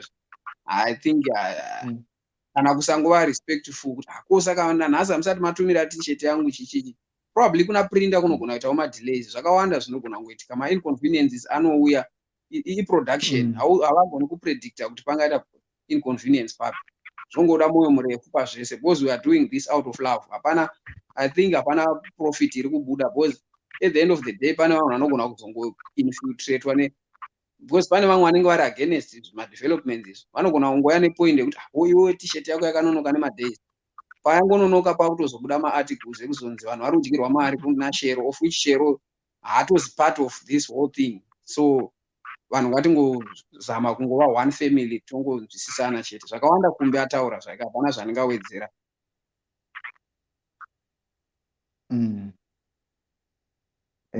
Kana yeShero wacho muridzi wezvinhu atodzikama because tatomuudzawo kutoti no Shero, iyi project iyi kai takaita nekuti tinokudawo nekuti handiri kuona, saka iye anga achitoshautawoita sei, takati no, let's try to address these things in this way, kuitira kuti tiwane kuti iwewe at the end of the day we protect a brand but toita kuti remove forward. So I know kuti there are many suggestions zekuti how do we improve, and makaona panenge paresvekawo as we go through the process, please forgive us in advance. But I think kazhinji panenge pangoitwa zvinhu zvine donzvo rakanyasonaka, zvinhu zvinowanzotangira pekuti unosvika uchiti nikuda t-shirt, I want a t-shirt, hai nyasha, I want a t-shirt, I am in Australia, I would prefer kuti t-shirt yangu ndeiwane within these days. Nyasha ona pekutangira, manje wewe wakatanga wamboti hai nyasha, so how is school, how is life, ombondirasa nyaya, nyasha haachazive manje, akutosvotwa and all that. Saka please, ipapa ndopandandichinyasotyira hangu kuti sometimes unogona kufunga kuti vanhu vaakurasa nyaya, but even up to now ndichisvika nhasika handichazive sister vakandicontacta nezuro, vakangondifonera direct within 1 minute vanga vapedza nyaya zvakanzi kumbi, as soon as maane maprizes ibva manditumira nemadetails ndibva ndaita zvinhu zvangu, I need a t-shirt as soon as possible. Saka ndatovatumira madetails and vari kuda kutenga. I think vari kuda kubva vatongorakidzwa kutoti vakarongeka. Shero, I think tinofanira kuvavhurira vanhu nyaya vabva vatanga kutenga zvinhu zvavo ipapa. Why not? Okay, ndoda kuresponda to those vari muSA vari kuti kopep kochi, some of the things hanzi izvona kopep haiite rekuita kuti accommodate some, vamwe vatanzi tiri mastudents, vamwe vari kuti chii vachiti hatikwanise here. Yes, Okay, pep ndine option yayo panapa. So what I did for South Africa, there is pep store service which takes a bit of time, and I'm sure you understand it's pep, but the method you need to know, if you are going to suggest pep store for me, at least know the number of the store, pep store number, because I've explored my options here. I went to pep, ndakatoda kutumira shirt kushakanzi tipe pep store number kana kuti shop number yauri kutumira, because what happens with pep, it's not delivered at home, it's delivered per pep store near to you. So what you do, once it's delivered, you go and fetch it from a pep store. So you need to, whenever you suggest pep store, you don't make it difficult for me kuti ndizotanga kufunga kuti saka kana uchigara kuMpumalanga kwakadai, so pep store number yako ingave chi, make sure kuti kana wakuya obva kuti kumbi, my pep store number is inowanika more inonzi if possible kana washaya kuti pep store yacho inonzi chi, but if you go and ask there vanotokuudza kutoti pep store yedu inonzi number ani, then and it's the most economic, but inini I was not recommending it based neyekuti it might take a bit longer, and it's also considering the safety zekuti maybe you're not intending kuenda kuma-shops and all that. So inini I was recommending domestic non-express, which is 90 Rand nationwide, but pep store I can still do it for you. Yes. Okay, for like as Kumbi mentioned before, pane vari kubvunza nenyaya yerepresentative weku+44 kana muchida t-shirts from +44 muri kuona number yaiswa pascreen iyo unokwanisa kuconducta that number uchingosenda message panorespondwa as soon as possible, then vanokupai madetails ekuti mukwanise kuisa. It's either of course ku+44 muri kushandisa mabank details, so mukaconducta that number munopiwa mabank details, then you deposit your money into that account, because the representative weku+44 it's Sister Eunice or Baba Masawi or Sister Ruba. Saka number idzodzo dzaiswa pascreen idzo mukangosenda message, muchingosenda message as soon mangosenda message munorespondwa ipapo. And also to emphasize on that nyasha, for those vachashandisa mabank details, whether uri ku-UK kana kuti uri kupi, there is one important thing chaunofana kuita, and that will be specified nema-details auchapiwa, issue ye-reference number. So there's a number inenge iripo, and then you add mamwe ma-details by reference number, so it will be specified. So pay attention to reference number, so that kana wakuenda une case yako kuna Sister Eunice yekuti I made a deposit, it's easy for them kuti va recognize that reference number. So iwewo uka order t-shirt waita bank deposit obva wangoti t-shirt, we won't be able to know kuti ndiani order that t-shirt. So that reference number will emphasize something that at least will identify you back. Saka make sure kuti wakawanga wapiwa na any representative my business details obva wamubvunza kuti ndikushandisa which reference, but I'm sure kuti it will be easy like that. Unenge uchiona kuti i reference yangu iyi, then kana wakuda kuzoti imi mari yangu yakasvika toti yatone reference, and then we can work with that, so that apaite mutauro. Okay.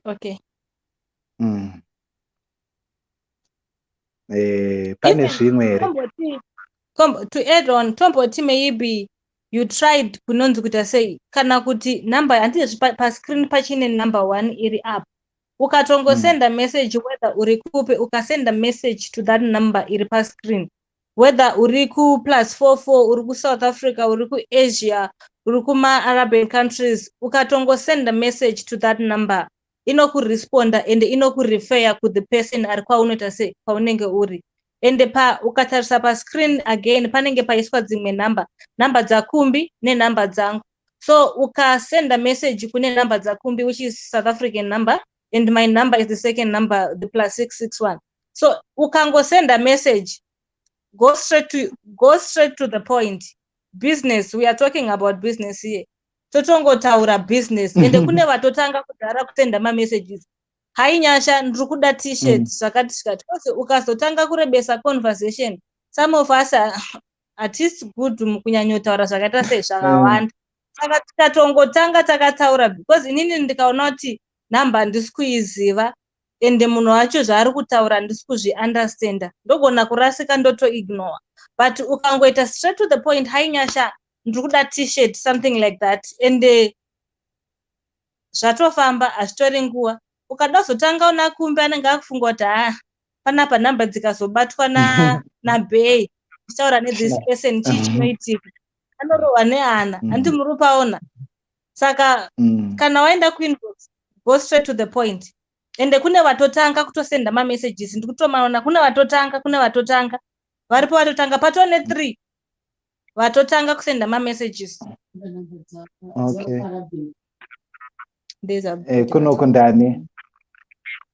kunokundani tu vatotumira mamessage kuti mukoma muri kunaka pashema, ani ndokurasa nyaya yakwati kuti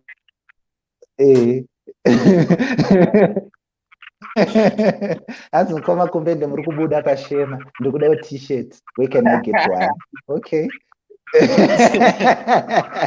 agone here kusvika uyu nyasha.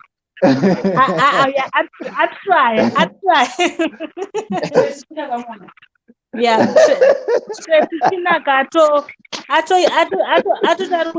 t-shirt ari ku South Africa, right? Stress chinaka ari South Africa ari kuda t-shirt. Ndichasenda ma details Maria Mangani at South Africa futa kuda t-shirt kumbi. I'll send the details. And That's good. Budimatso murimere mu comment section. Budimatso murimere mu comment section. Ndibate pana ari kuda t-shirt. Ndibate kuseri.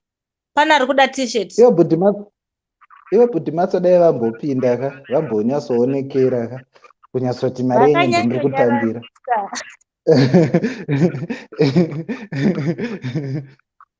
Budimatso ari pe. Ya pana taura link iri kuiswa yaBudimatso. Pana comment itanzi zvona kuti tiite a t-shirt which is yachero iri different to us. Actually we were planning to do that, but patakaita kunogadzirisa t-shirt takasvika kuine option 1 as Kumbi mentioned and I mentioned it before. Kutakasvika kuine one type t-shirt which is white and yanga yakangofanana kwakusina golf t-shirts kwakusina long sleeve. Shero doesn't like white and I think everyone pashema anozviziva. But tanga tisina option yatatinayo yanga iri white and yanga yakangofanana nemunhu wese. Saka zvekuti Shera chaona a t-shirt iri different. Zviri in progress. Thank you, Levin. Is it Lavinia? Thank you so much. And I think we have not spoken about this, but I think we should have a day atinenge tichingo explore nema t-shirts edu and all that. I'm admire munosvona say one of these days, once we know that at least the majority of people or everyone are receive, and then we can come launch through maybe a fun day about it. Yeah, true. Okay, cool. Panombo display addressa Nyarai kuti Nyarai, can you please send a message kuti tikwanise kuona ma details ako tizive kuti uri kupi. Wangomenshena kuti you want a t-shirt as well, but we don't know kuti uri kupi chaiko. So can you please send a message kune number dzaiswa pa screen so that we can get your details, toziva kuti uri kupi and uri kuda t-shirt size ipi, then we'll start from there. Thank you. You can continue, Budi Admire or Kumbi. Oye nachisapota point Kumbi kuti vanhu vanenge vakungopindawo mubox vachingodadawo nemabrand t-shirts avo tichisimbisa kuti zviendeke. Oh yes, tichizviita. I think musi wacho ndowatiri kuita kanenge ka album launch or something like that, and you know, those are some of the details that will emerge as we go. To specify, but I think let me address this, and I want to address this in English so that in case there are kids who are listening, and I know the majority of those might not understand Shona, but they love Shema. Make sure that when these parents of yours order t-shirts, they order for you as well. Because t-shirts from sister Sister best.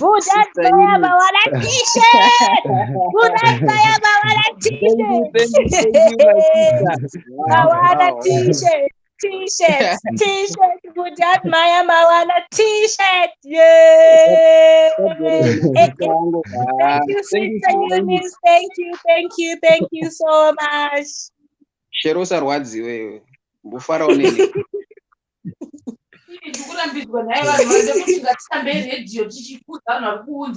Okay.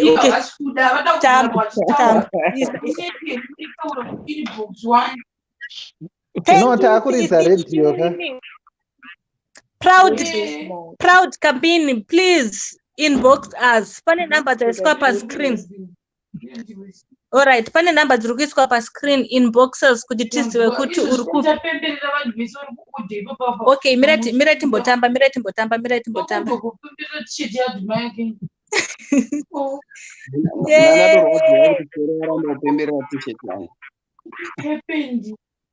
Wait a minute, guys. The exit mistake.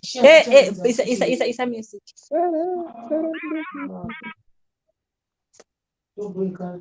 Yeah. Thank you, Sister Eunice.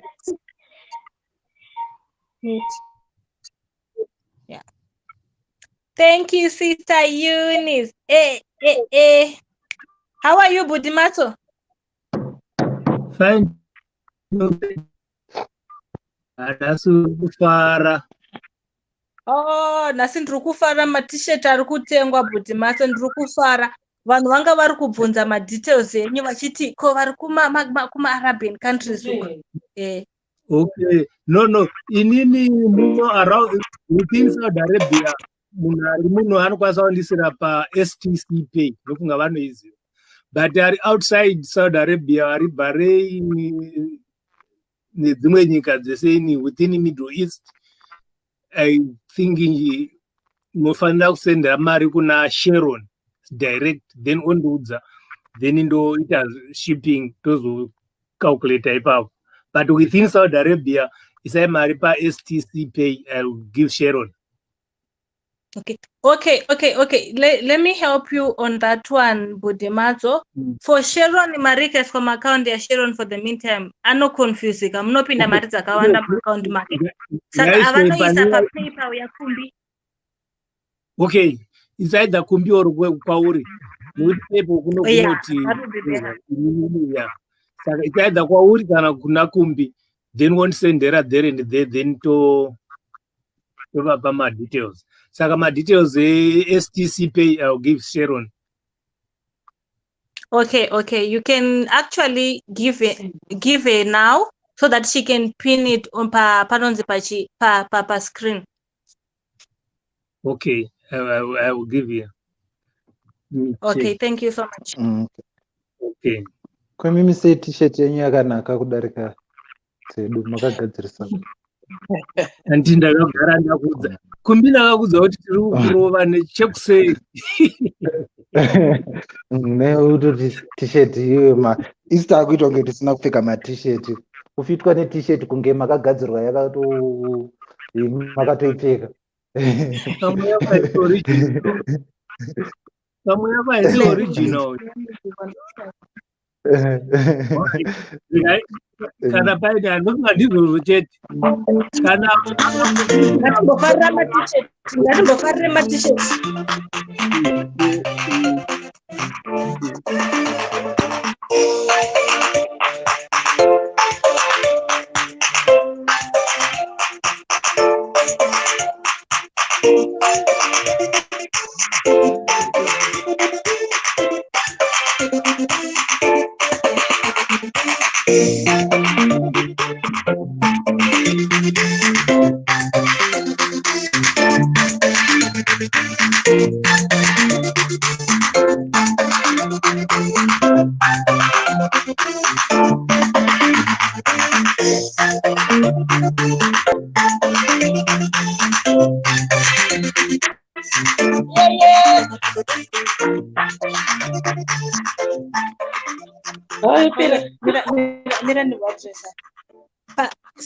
Sister Eunice ndibate ekuseri.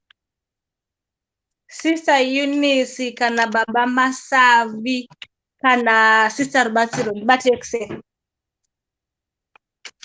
Okay. Kwaini? Kumbisana nini sawa?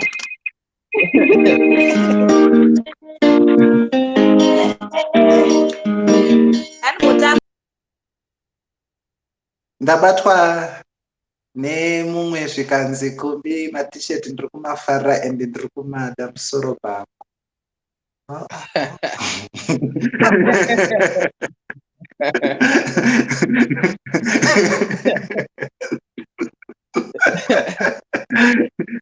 Zvichiri zvekutamba here? 100% kutamba. Kumbi uri munhu wevanhu.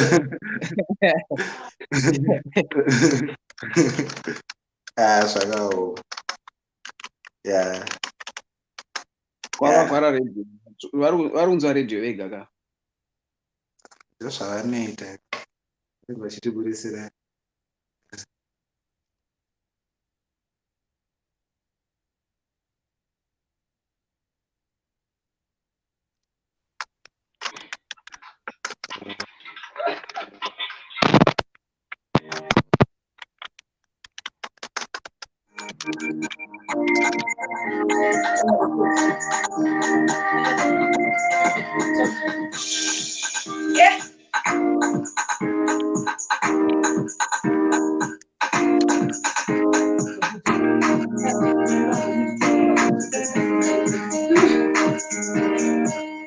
Admire uri kweli?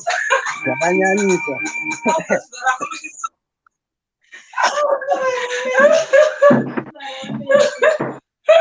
Unotamba sei kana uchida kutamba dzimbo?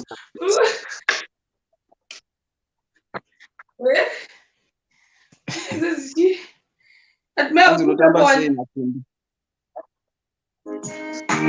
Aya, imesema si. Problem nenda kabata phone.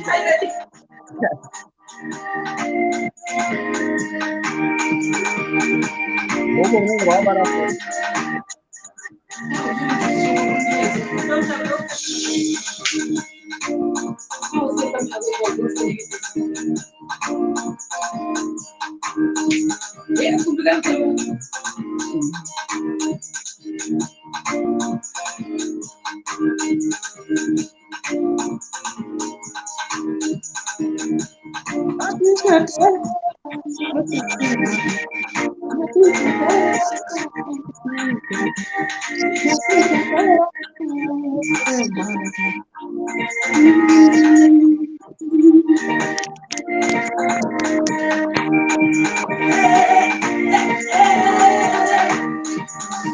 T-shirt aya otengwawo.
Ini handisi makaisa makamera yenyu makaposichena makamera pamastand. Ini ndakabata phone yakafana zvaringaita. Asi? Ini ndakaita phone yekubata different. Ini murisensa mastand. Yasa ndongoita kuti movements tunoenderana nepane akabata phone. Okay. Woyangu futi yakaposichena. Ndakabata phone yangu pastand. Okay, vasheti atanzizvona tisheti yawinwa netimu Admire yaendeswepi yatotorwa kudhara, yatorwa naKukleni Kuku Sweetheart Kuku ndiye atora tisheti kudhara. Mamuripi manonoka, ndandikukudzai kuti votai timu Admire yawina tisheti ikatobhadharwa kudhara ikaenda, yatoenda kuna Kuku kudhara tisheti. Yatova kuna Kuku tisheti kudhara.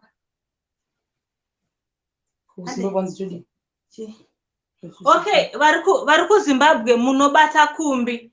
Vari kuZimbabwe for the meantime batai kumbi anokuupdate kuti haufa kuti maticheti achasvika sei ende achafambiswa sei kuti asvike kwamuri.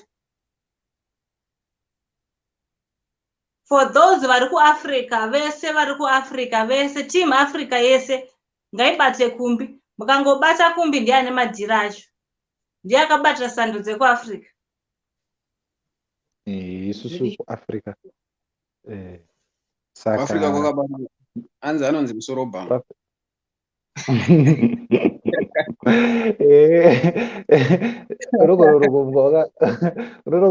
Urogorogomba wakashauti wozi pedere musoro bhangu runo.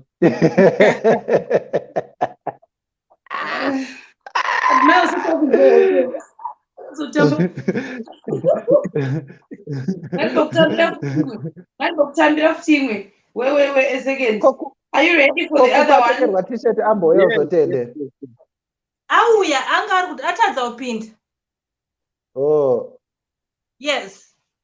Hanzi nyashawa nyemba. Ndatoudzwa kudhara kunzina Shema anga ataura kuti team Shema ikawina ndikutenga t-shirt Admire andudzwa kuti team Admire ikawina ari kutenga t-shirt. So team Admire yawina, Admire atenga t-shirt ikatoenda kuna kuku kudhara. Hanaugo kunyeperai guys, ndataura chokwadi. T-shirt yatoenda kuna kuku kudhara amana mazvinonokera. Next time mukaudzwa kunzi votai amana. Yes.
Yes.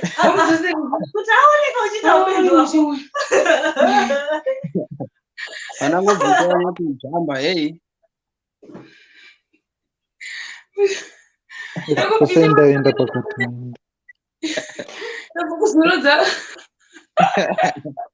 Mai ndachitokuonera paTV chinyatso kujamba chaiko kwete pafoni. Oh no! Ndikune kuseri pane imwe song yatokupindira kupesera. Ndiri kumbokudonedza. Unenge utozokudzosera futi. Handika good. Yeah. Ngoenda kutoilet uzodzoka.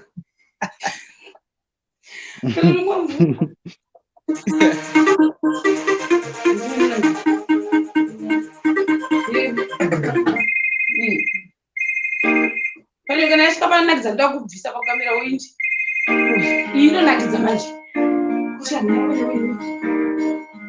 Kumbe azvirudya nyie. Rudya nyie. Ndiri live. Ndikudya sauti. Ndafunda dzimasa. Kuenda kuseri.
Yeah. Finish.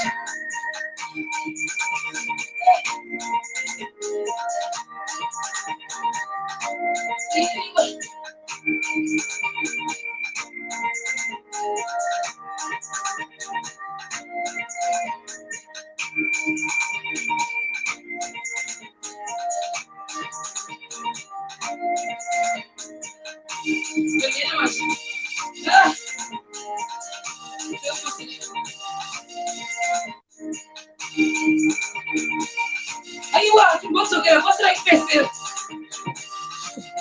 Olha só, lá, você pode fazer. Isso, abo. Não precisa.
Hi.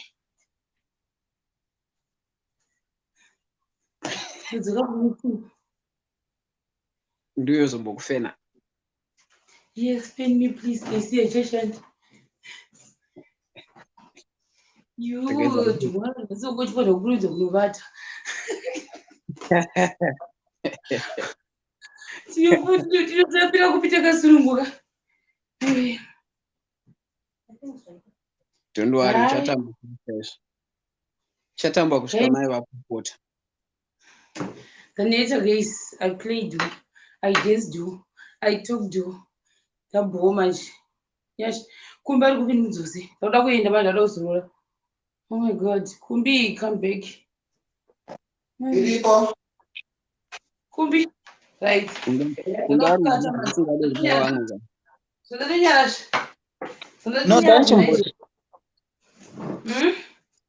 nanchimbotya kunzara kasi ndikumboresponda vanhu kuinbox. I think ndatone vanhu vari kuda ma-t-shirt. I have someone from Botswana, they want 2 t-shirts. I have someone from Cape Town, they want a t-shirt. I have someone from Zimbabwe, they want a t-shirt. Okay, tapinda busy saka ndikutopindurawo zvakanaka kuti hi, thank you for supporting us chichichichichimbozezvezvemumbonzori zvakanaka. Guys, vakayaku inbox mutarienda kuti I'm a different person. Ndinonyatsoita zvizvangu in a professional way. Hi dear, hi sister, how brother, how are you? We applaud. Nechishandisa chivhetika nechitaura chirungu chimwe chiti kunyatsoti wochi unonyatsoonoti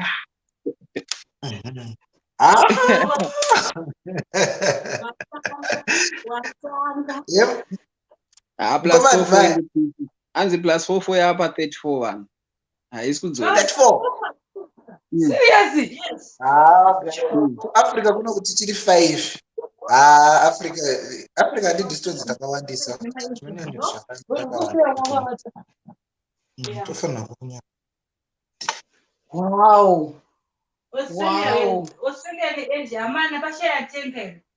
Admire thing. Admire supporter South Africa. Ungori vanothenga outside kuno kuiwewe. Weweka. Atishawirirani. Inini kuno kundine 5 UK. Inini vanhu veku-UK nani Ndingwari nyaswanzwisisa. nyasi taona Wai mashamba. vachingoda kungoita zvekuti vachingoda kuita zvekuti kunda kuAfrica isusu. Unoza UK iri kuriga mavhotsi ina handichazinzwisisi. UK iri Like kuriga vakuita mavhotsi.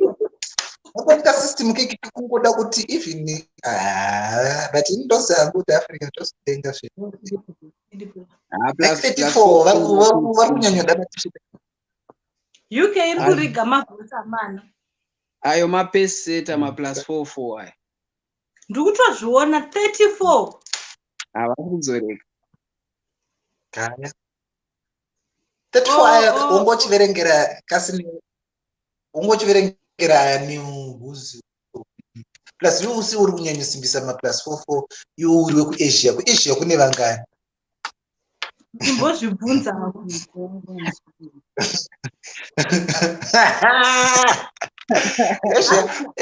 Asia. hanzi naAlice Zuzeko why musiri kuverenga yangu ndatotsamwa.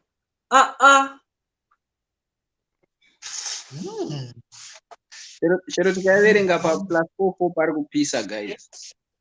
Hanzi ndinokombiti nema+44 guys. Dini koko ukaona ndiri serious kanaka ndiri palive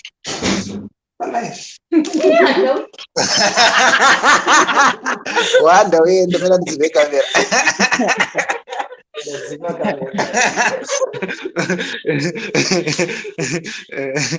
yakuda zvinhu unopinda palive uonekwe but I think vanhu vakaona uripo musoro vanogona kuva vatongonditumira nemari yekuturo. Aiwa baba masawe muri kuriga ngatichinjane. Hanzi nyasha if you think you are reading torai zvenyu mafigures acho but zvinokuomera imberi uko. Aiwa ngavauye kuAsia wese don't worry.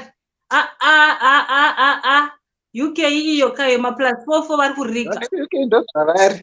Wamboona izvi vanhu uchitaura navo vamboneka kakuda kuti zvinhu zvipere unozoti kungoti zvinhu zviperi kungoda kungopedza ndo futi vakatiitira futi mass buying yezvinhu vakapedza zvinhu mushopu ipapa vakuita mass product kutenga matisheti ese saka isi tinosara tichitaura kuti chi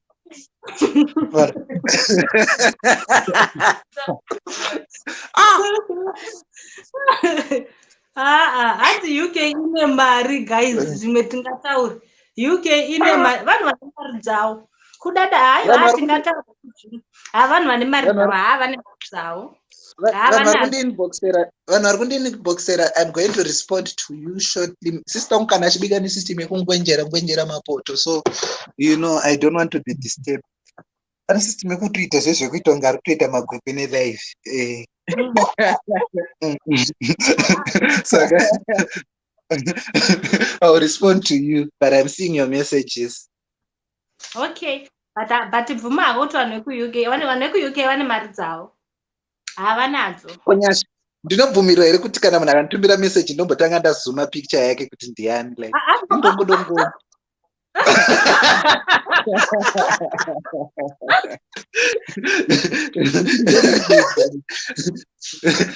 kuti kana munhu achida kubhadhara nonda kuti kindly send your picture. Zvinoita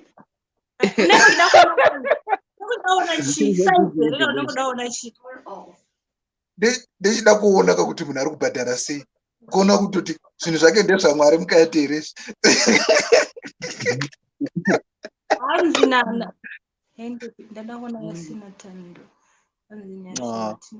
Oh, you people are so sweet. You know what, Nyasha? One thing chakandi inspire. I think we have to narrate some of these things as we do this project. Zvandaitaura zvezvekuti pane project yese inoitika panogona kungoitawo 1 or 2 vanogona kungofila kuti hazvisi safe, but it's fine. One thing I noted patakatanga zvinhu izvi is just the overwhelming support ine vanhu yekuti as soon Kumbi wait, I'll respond kune this person. Anonzi Sinotando bvungidzira abvunza kuti how much ma t-shirts tichangosvika. Okay, hanzani Sinotando, where are you? Uri kupi kwacho so that we can update you kuti ma t-shirts acho ari kuita mari, kana kuti unokwanisa kuisa message ku any numbers dziri pa screen vanokuudza kuti ma t-shirts acho ari kuita mari ende uri kupi. Hanzi very soon Zim inenge yakuleader because the Shema TV will be hosted in Zim when Shero returns. Not anytime soon. Please, I'm still holding her here.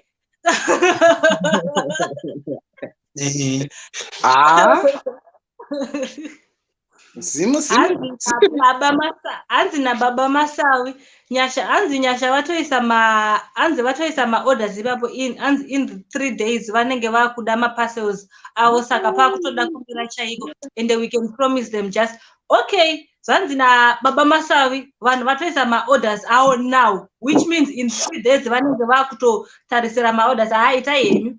Hai zvekuita zvineka kumhanya mukati handizvikwanisa. Hai ita yenyu tora yenyu vanhu ya handina Sino ndiri ku-UK. Okay, unokwanisa kunditeksira namba kuteksira Shema. Tora namba iwe Kumbi. Okay.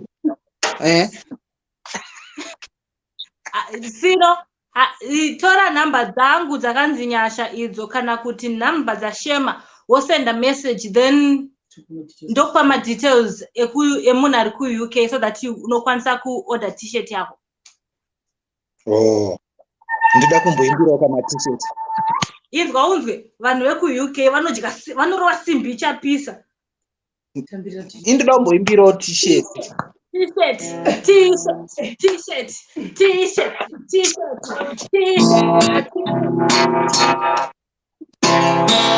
Oh, akatenga my t-shirts.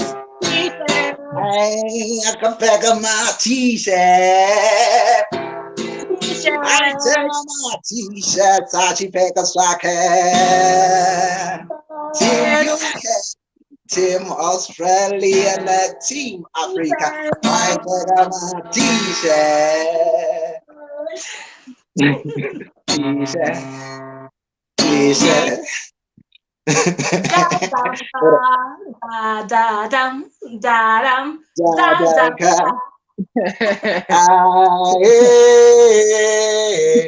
Dadam kau kungo dadam ka. Dadam ka. Do dadam kali chim dadam chim duri chim dadam ka. Dadam ka. Koma barangi. You and ndiri kuda t-shirt large. Uri kupi juice, uri kupi. Text apa number dziri pa screen, any number dzawangochuza dziri pa screen. Ingo text message yako uti udze kuti uri kupi, kana va text out uri kupi, then we will give you the details. Andi tichangosvika na Patience Gomo, tichangosvika tipewe number ya Sister Eunice, please. Okay, for number ya Sister Eunice, for the meantime we don't have it. You can text any number dziri pa screen up, then tozokudza kuti zvinenge zvakamira sei.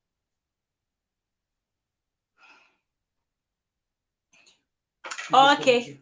Dadamka. Apinza nebanjo. Kumwara upine guitar. Iwe sho. Kama kwandiri pasema TV so mari baba imira ndiboita zve project. Baba ndonditaro sandisingazivi. Lincoln na South Africa. Okay. Oh, Link, wakachinja kuti juice links uri juice zveshua. Inzwa watochinja. Achamudi. But Admire achamudi. Achamudi. Mimi ndikuimbe Melikon. Handi izona na Levin andiri ku SA ku Durban. Ndokwa ari. Yeah, Team SA. Ndiri kuimbira Lincoln. Shero. Mary microphone. Atakutoenda kunashi. Takutoita zvenashi pano. Vanhu vari kuti tsara mufunge. Atikuimba. Chipo munhu waroda mabarangisha tisoti mabarangisha. Malikon. Oh, bragada Malikon. Oh, Malikon. Malikon. Malikon. Into kuimba kuti Marinoya.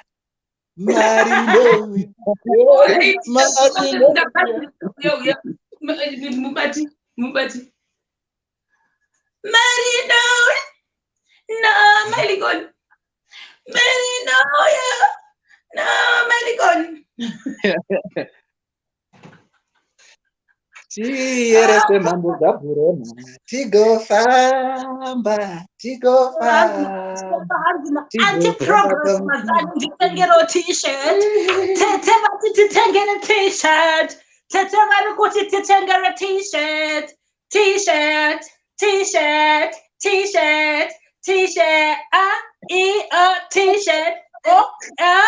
T-shirt. Kumbi. Kuna anonzi anti-progress mazani vari comment section. Vati kuna makoti shero titengerowo t-shirt. Makoti saka uri kuti inazvo. Ndikuti I offer her some so that she can buy a t-shirt from me. Anti-progress. You can buy a t-shirt.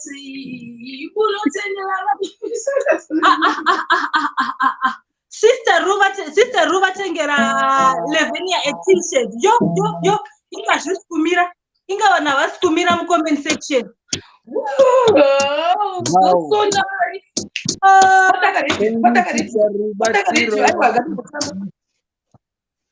Ikatimbotambira munatangirwa t-shirt pana atengirwa t-shirt na Sister Ru. Isa speaker. Anonzi Levenia. Ndikuona message ya Sister Ruba. Anonzi Levenia from somewhere. Thank you, Sister Ru. Thank you.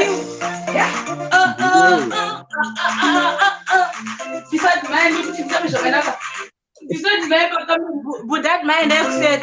Don't go say my man.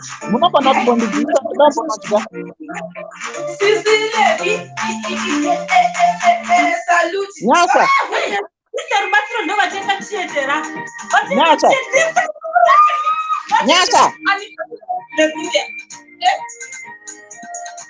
Nyasa. Tifanenzera ndatobuda so. Ndiburitso ndoda nwati ndoda kumbono ningirikina ndikudzoka izvozvo. Ndiburitsa. Okay. Ndidrop. Ndoda kungonoona kutoti ndiana ari kunoka padho pangu pane munhu auya achida t-shirt ipapa. Ndikwe. Okay. Vanhu vakutokombina zvagano kutengera t-shirt.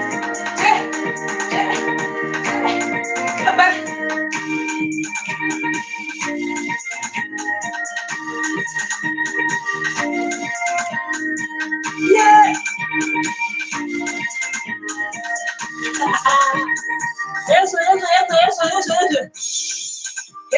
Anna takadwa ndiananga nditengera t-shirt amana.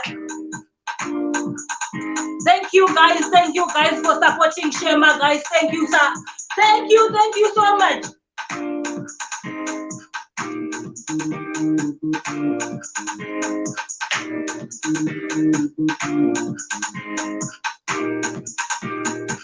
Thank you. Kunyanga vana vanoda ma-t-shirts. Anotengeswa half price. Kunyanga wine mwana uchida kutengera mwana t-shirts. Anenge aripo ma-t-shirts. Tiri kuoffer ma-sizes ese kubva kuvana vadiki.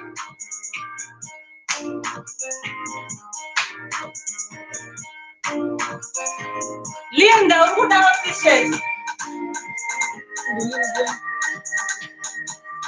Winnet Sibauke, uri kuda t-shirt. Just send a message kune any number iri pa screen. Vanhu vacho vanokuresponda as soon as possible. send a message. Valentina Jakachira, send a message kune any number to the screen. Vanhu vacho vanopindura as soon as possible. Vanokupa all the details. Because my teacher anenge achidependa kuti uri kupi.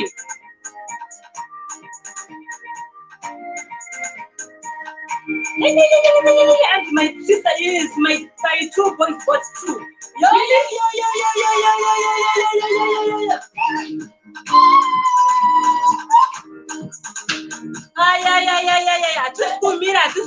Tuskumira. Jara bana natengesa macheti. Chibota ngechifiti. Ya. Nanga ichamchida update akaona 36 ane mangana. Ane mangana. Naona vatatengesa macheti. Nasa ndivati ani na Bridget zinyama vedu wendruku yao.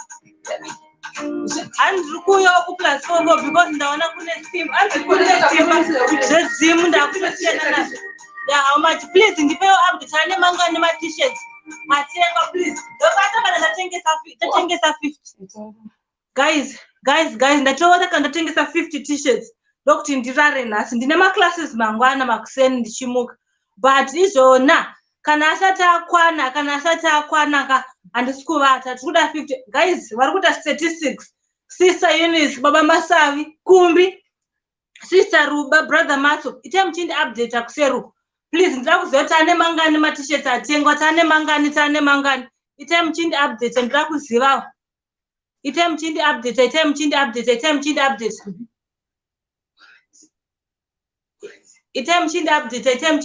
atona. Ite mchindi update. Message, I'm coming back just now. Okay, thank you, Dion. Thank you so much. Thank you. Plantina SA and 250 excluding delivery charge. You can text Kumbi Plantina. I didn't know to SA. Kanaruku SA, you can text Kumbi. Uriku Asia, you can text numbers on the screen. Or Kanaku +44. Unongo kwanza ku text apa numbers on the screen. Anu achano kupindura. Anna kupindura ya mama. Pasego. Iwe. Kujiji.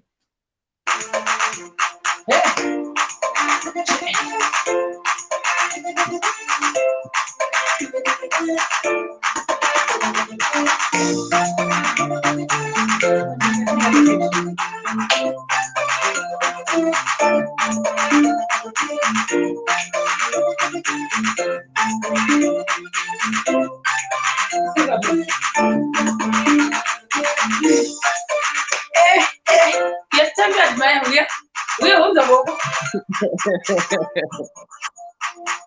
One day I'm getting one.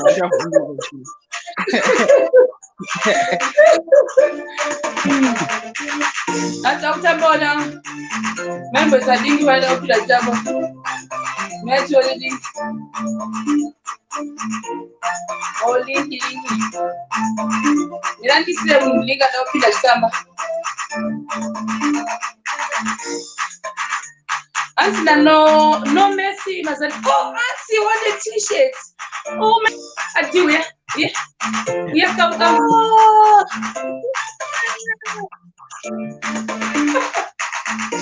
And it's a business. Antina, okay. Antina Mazandi. Look at our t-shirts from FA Kumbi. South Africa, we want it.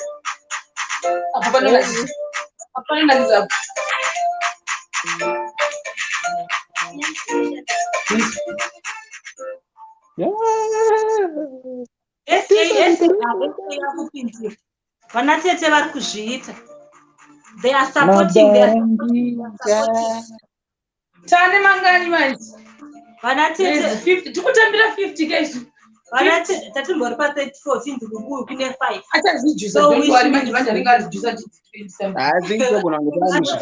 Anobowedza ndikungati tokuma 40 something. Are you sure atisukuma Ani.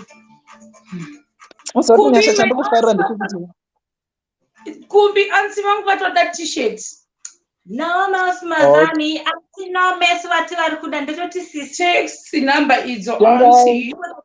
For the meantime, Tengai. Inini hanzi anti ndokubata ndovafarira but matiketi imi muri kutotenga. kumbi hanzi nasisi anti ndokubata kuseri. Oh. Ndipe microphone. Igadzira microphone. Yes. Una kutamba. Ita. Ndimutambire neuyu nesong. Ibvapo vamukamera. Ndinondibvisa admire out. Mutombo changu ichi.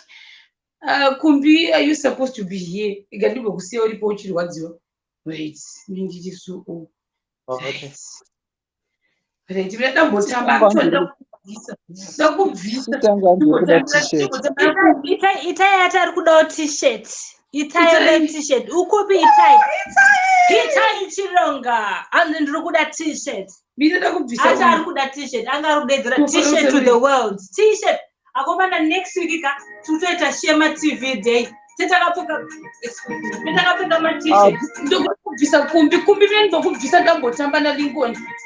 Linky, we are come, 2 of us. Yeah. Hello.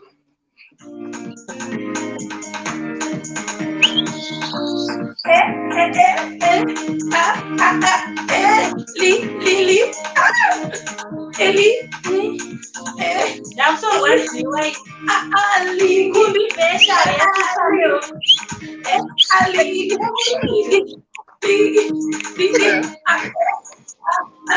Thank you.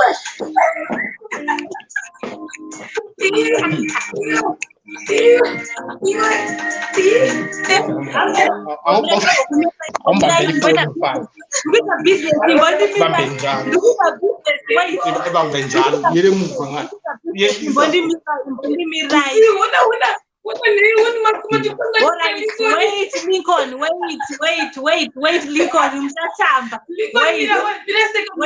wait. Hanzi izonana Bridget Zinyama in +263 arikuda t-shirt. Just text Kumbi, inouya t-shirt yako kuZimbabwe. I know. Inobata Kumbi t-shirt iri kuya kuZimbabwe. Iri kuZimbabwe.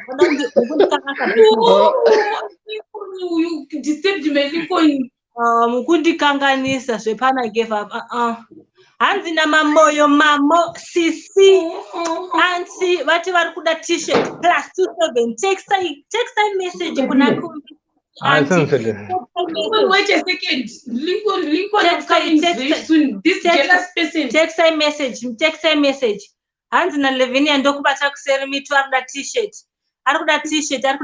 Don't get taken on a sister rule. Okay, thank you so much. Thank you so much. Lincoln ichiuya ibva mukamera. Linky ibvune zvinhu zvako. Linky chienda pakuteni iye yakanaka. Ndiplay foot. Just get away.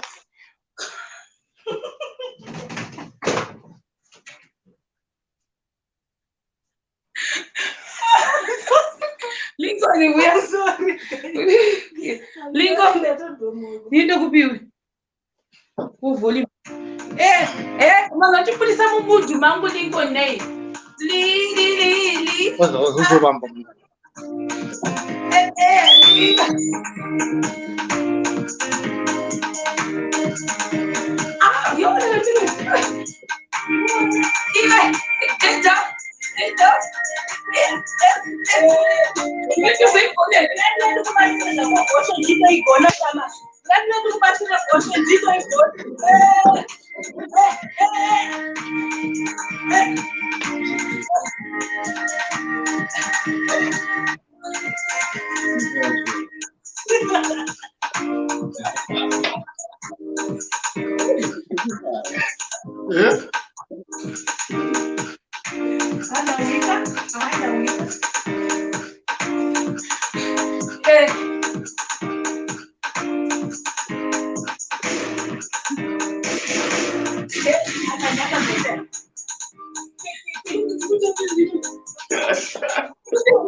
I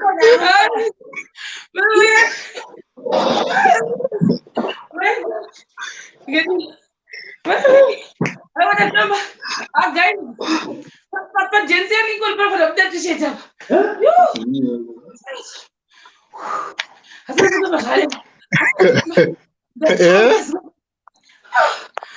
This like this.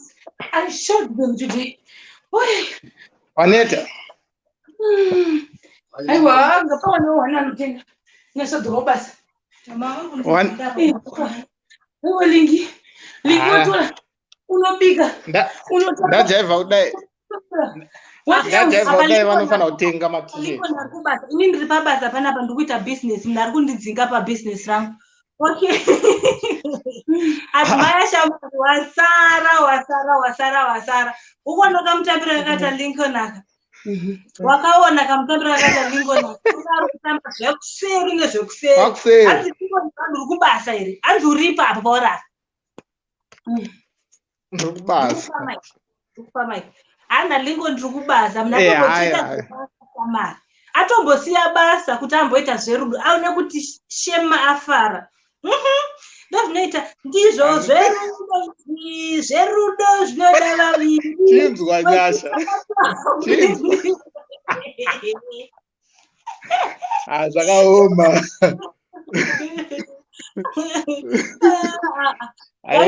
Vakuita statistics simbona mudheta wakakuti moti matengesa matisheti mangani. Vakomana ndiudzei.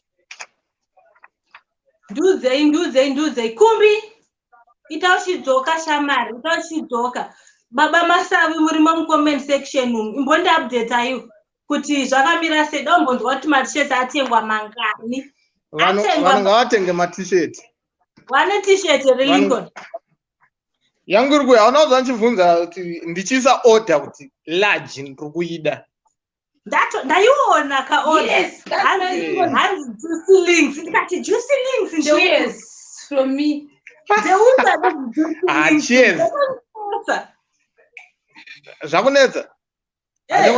Nhasi ndiri kushandisa imwe device saka email iripo haizi riyo yandowanzoshandisa everyday. Okay. I get it. Otherwise, ndiri kuona muri kubata basa. Hatiri kushingirira. Komazondedu akazoibva mukadya mega angari pamoto paipai muswe. Imi imbonyarara zvinokuya zvisaudzi. Imi.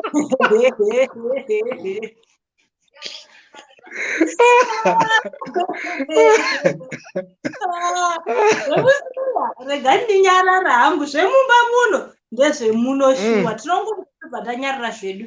Hatongoita tobva tanyarara zvedu. Hatongoita. But hazvonakidza. Sanyepero zvonakidza. Hazvonakidza. Hanzi pano panonakidza sandina t-shirt. Emile chingotenga ka t-shirt kako so. Ka t-shirt so. Next week tine Shema day munoziya. Next week mama tika nenga asasvika. Okay, toisa next week yayo. Munhu isanenge akapfeka Shema yake achidegera kuti Shema to the world. Mabarangiza, that's how I feel. 36. Ihameniyo. Kuma plus 44. Kuma plus 44 hanzi kwane 36. Kuna kumbi. Ma plus 44 akuita stereki. Tozopedzera takutenga 55. Kumbi sha. Murungu. Ndemukoma Admire. Ndakakutsamwira watiza nepoto yemazondo papati kayo. Ndachitoibvunza izvezvi sokuti poto yemazondo yandakasiya pamoto haufa. Ndakapira pauri papa. Ndakasara muchipa vanhu chimodo vakashaya keki yondobva warova pasi nemazondo. Inze keke ndasitomborina anadhiri nazvo ndakaenda pamoto pamazondo papa. Pane vakati keki rawanda shuga ndikati chimodo bo ndobva ndatanga kulainira vanhu chimodo changu. Iyo ndakudzoka pemazondo wadisappear poto hapasina futi. Blazi kumbika angandamburira nobhegi tare sandi kutapira wayaita iko. Okay, imbomira mukoma nemninyina. Imbomira inboita business pana. Imbonipa mkana. Mamoyo uri kupi ndikwanise kukuresponda kuti t-shirt yako iri kutamari. Uri kupi mamoyo? Sisi, auntie, muri kupi ndikwanise kuresponda kuti t-shirt imari? Hanzi natari ndibatsirewo kutenda guys, ndatengerwa t-shirt. Watengerwa nani ko tari tambe tese tibane tese. Vaita basa vamutengera. Vagare kure nemoto. Tari watengerwa nani t-shirt? Oh, plus 27 iri kuita 250 rands excluding transport. Asi batai kumbi. Transport hanzi 90 rand. Hanzi transport 90 rand. Kwese kwauri as long uri mu South Africa 90 rand. Inouya pauri. Inouya wakagarisika iri pamusha. Uri pamusha. Murikona ma t-shirts ari kuwedzera. Vanhu takutodza kusopinda mu 50. I know. Torara tamo mu 50. Hatobudirira. Pama t-shirt apa. Ina nditodi kusarira, nditokutaurira yakusarira nditi. Haini zvinhu ndozvino. Hauda kusarira. Hanzi atengerwa na Sister Ru. Oh my God. Thank you, Sister Ru vaita basa. Vagare kure nemoto. Is doing great jobs. Thank you. Let's dance. Uri kupi ku Asia Shamara? Ndokwatiri katione kubatsirana asikana.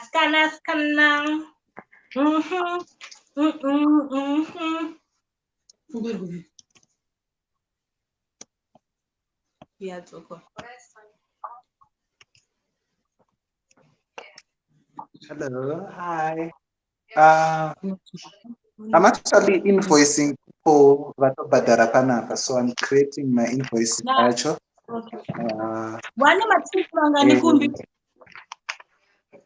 So far, I'm confirming my details evanhu vari kutoti ma-t-shirt avo mangwana anenge achitoprocesswa, starting confirmed with payments pana Lavinia wekudurban. Then I'm just checking message ya Taritari. So Taritari needs to get hold of me and my details ake, address yake, phone number yake, my details atatu kuda number zechitupa atamba details akari relevant ekuti tidify. Okay, so these two vatobhadhara I can confirm. And then Alice arikuda kuti ndi confirm Mkoma Benson kuti vati vari kumutengera uhere t-shirt. Saka Mkoma Benson kana and inini hangu kuti Alice atengerwe ndinosupporta, because Alice even zvinenge zvichiitika muJerusalem ndiye anotanga kundiudza zviri kuitika kunze kwenyika. Saka Alice anofanira Alice Mkoma Benson kana mutengerei, ini ndinosupport. Then nyasha kune vanhu 2 vati vari kuita mabank deposit, so on top of 2 vatotenga vane mari yasvika, kune 2 vati vari kuisa mari yacho mangwana makuseni as early as they possibly can. Vati vari kuisa, so already we have 2 promises and ya Alice Zuse, so kuno kusofa tine 5. I have a guy from arikuda 2 from Gaborone Botswana, kune 2 vari kuda, so vatoti vekumukuru vanga vachitoti vekubotswana vanga vachitoti ndiise here pamukuru, ndikati no, mireti tange tanokuconfirmerei kuti shipping yenyu imari mangwana makusense. That's the first thing I'm gonna do, kuona kuti shipping, because kubotswana vatoti vari kuda 2 and vese vari kuda medium. Handizivi kuti matwins here kana kuti murume nemudzimai kana kuti ani, asi vati vari kuda 2 ndizvo tinozvikudza. And then there's a guy from Zimbabwe hanzi ari kudawo t-shirt ndiri kuzimba, ndinonzi yekera imari hello kumbi, and anga atononokerwa ndikati tinotenda nekuti totsvera, ndinodzoka kwamuri izvo. Saka pari kupera show ndichinyasocertifywo kuti tichashanda sei nevekuzimbabwe nekuti zviite nyore kuti mari dzacho dzifambe. Asi so far ndasvikirwa nevanhu 6, but 2 ndo vabhadhara, but vamwe vacho vati vari kubhadhara, saka tinongomirira kunzwa kwavari, tinotenda. Yakuku wanga utoi edhere papapo, yakuku yatanga kubhadharwa. yakukunda handisati ndaiedhera. Uri kuona dzana kuku manje ndiwo aya anonzi maadvance dzinotambira mudenga, saka dzimwe dzacho hadzingotambire pareordinary ka, because uri kuona kwaya yakuku ndandisina kuiverenga ipapa, but yakuku ndo yatotanga kutovhurira mageti. Unotiramesa nachirandiwe. Haiwa Chirandi. Pane anonzi Runo TV ati ari kudawo t-shirt pa +277 up, pa +27 up. Saka Runo TV, can you please contact Kumbi ane number dziri papo dzakanzi +27651868858. Mubatei anomhanyisa zvacho. Ende vanhu vari kuSouth Africa mukangoita zvinhu zvenyu zvakarongeka, vanhu vese vari kuAfrica mukaita zvinhu zvenyu zvakarongeka, ini I promise you I deliver. Ndine ipapo kungotenga so munoswera mane maT-shirt. Bvunzai kana Dr. Mudare kuti yava vakaiwana sei. T-shirt vakangoti vachipopedza kuti T indanda kuti shirt. Neni undibate kumashure. Uri kunzwa rekumbi undibate neni kumashure ndi odeya. Lincoln ndakatobvunza kuti koya Lincoln why? Aiwa Lincoln ka ndo vaiva yakava vanogona kutotenga dziri 5 vari 2 ari 1. I know. Hanzi Alice ya confirm mcomment section, hanzi ya confirm itoriko 1 na baba Masawi wataura kuti confirmed. Ende baba Masawi ndo banda totaura ipa. Baba Masawi kana vatongoti ndiri kuita ka vanotoita, ende vanotozosara vatoti ndiriku vatoita kudhara. Baba Masawi vatombosekerera. Vanopedza masport vanenge sister Ruba. Vanhu vacho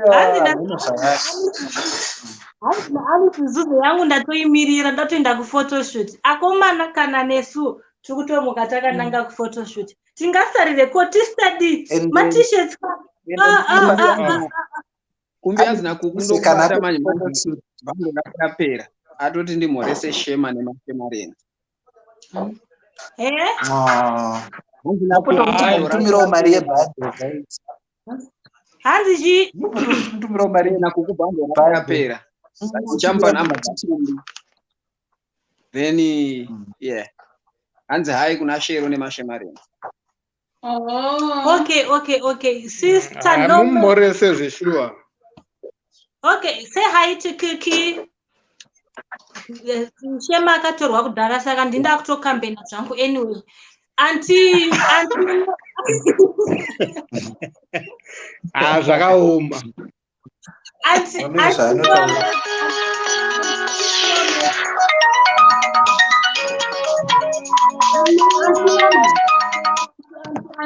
Auntie, mabvunza kuti size yangu ichi, yangu medium yekuAsia.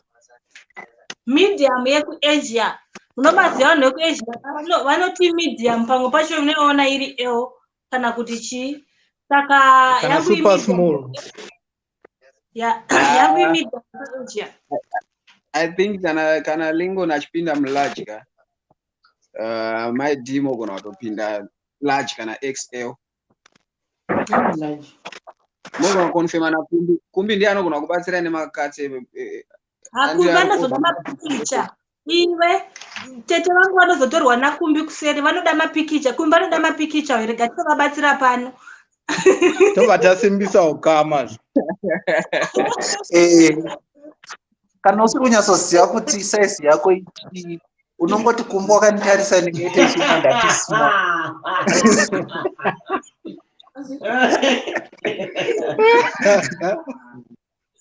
Zvakaoma. Unongoti kumbi kana wakanitarisa ndingaite chino ndakutisima. Hakuna zvakadaro. But anyway, guys, nasi tabvisa. I think kumbi anotora toto yakaibva straight. Toto yakumbi yakangoita mabike. I think tazosvika kuma 40 something. Kuma 40 something. I think ndo kwatazosvika. Tikati 36 pa plus 4 up. Plus 8 or 9 neku plus 27. I think it's plus anati ana timu zvimunya vanana timu zvimunya pane rumwe ruri kutoshanda izvozviso ruri kutoti kana akatonzwa pane zvaitika asipo anogona kutozokuuyira direct kuti shamwari ndandisipo but ndiripo matimu vanenge vasipo varipo apa pamamuchira 55 aya here nyasha 5 aya manga muchimaverenga epa plus 4 ka I think averenga vanhu vari kucomment section vari nyasha verenga makomend ese ndikumaona zvangu makomend enyu muri kuti trai kuna nyasha nenichimaona zvangu hanzi mamoyo mamo brother ati nditengerewo t-shirt nasisi mamoyo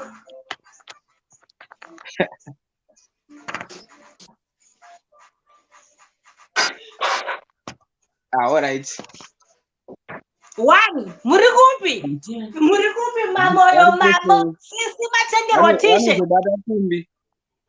hanzi bata ikumbi mamoyo mamo hanzi bata ikumbi right now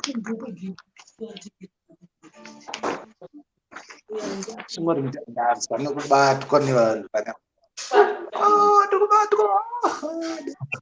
Oh, guys, where's Njokwe Get food, guys? I'm looking for Njokwe Get.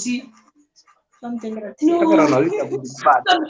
Guys, that's campaign for someone. Now, you can campaign for 2 people. Gogoma Gorimbo, guys. Then I'm going to take Gogoma Gorimbo, guys. Na uyu anonzi Njokwe Get. Then I'm going to take guys. You go campaign for these 2 people. Gogoma Gorimbo, please, in the comment section. Gogoma Gorimbo, guys. Go, guys. Gogoma Gorimbo. And thank you, brother. Gogoma Gorimbo. Yeah? Chavatengera. Ndabatwa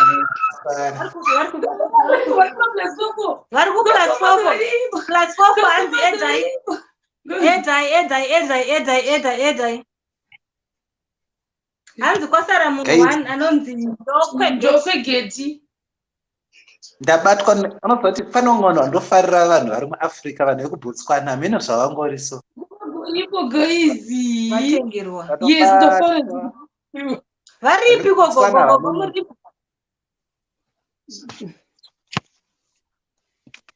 Gogoma Gorimbo.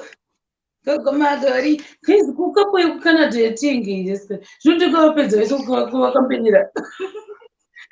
Kuledi gwagwa guys. Ledi gwagwa nobva ndawaona. Vanga vari mutonozinipi yawa embili Votenga. Oh yeah, guys. And don't forget the happy family channel. Oh, the happy family goes Zimbabwe. But now Zimbabwe. The happy family goes but now Zimbabwe. Try to make discount. Wakawanda. Hanzi na mamoyo mamo ndine mufaro wangu ndoita kudiniko. Hey, vari kufara. Thank you Mukoma Lincoln nekutengera Gogoma Gorimbo t-shirt. Then kuna vamwe vari kuti koini. Okay, there's a reason why. There's a reason why guys the company now. There's a reason. Try again. There's a reason why that campaign that you are. Guys, can someone campaign for you? Njokwe Geti, guys. Maruta, thanks Sisibu and thanks Sisibu Benson. Bandi badarira anzi mokwanisa yenyu kupawo umwewo sanatasha. Don't forget. Hanzi don't forget vanhu vekuZimbabwe happy family. Hanzi don't worry tichaona ndauya kuZimbabwe. We'll see you tauya kuZimbabwe. Hanzi ndanonoka ndichinoona. Yepi hanzi ndane confusion. Kana waona t-shirt please, kana watengerwa t-shirt please mention munhu akutengera kuti no oyo admire kwa mwini wangu watengera t-shirt. Hey, that one yapona ndakutobvunza. Komba maone t-shirt here but mumzawana ngachofa kuti kamutango tiwarora gaga apa ndiri apa ndiri apa no kune device yako riri kunyira. Manibonisa. Linki une device akachira. Inini panapa ndiri kumira sasisi. Ari kukunya musoro mini kuti ari kumbofunga. Inini ndiri kumira sasisi. Handisi kumira semuroora izvezvi kana zvazve mari ndotiza kuuroora uko ndoenda kuumwana.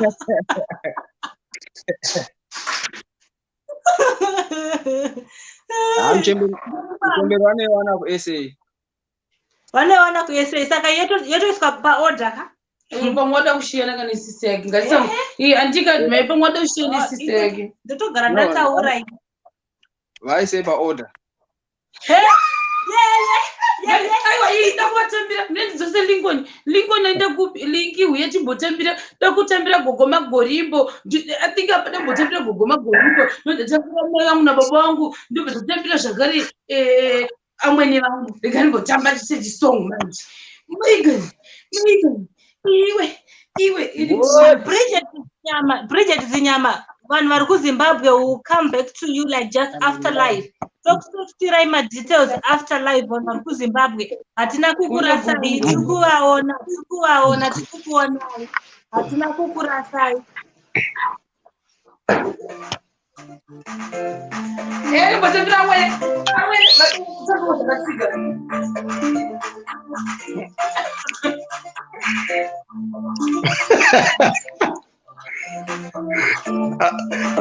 rova jive yaye kwatsiga ndikuroore.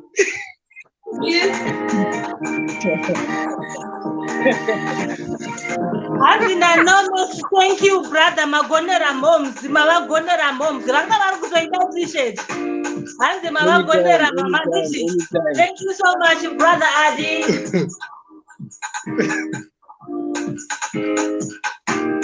Apa ndakutamba semuroora manje. Ndabva kumwana. Handisiri mwana.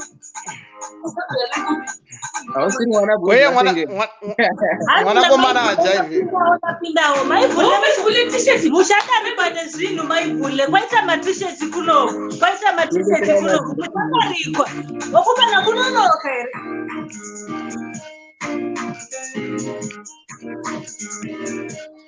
Hatikushanda nemaidhana, hatikushanda nemaidhana.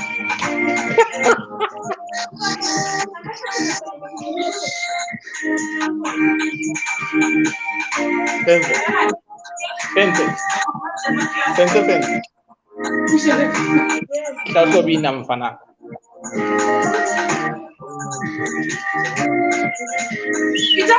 Ngoita bosho Lincoln vile takote bosho Lincoln simu kaote bosho yeah.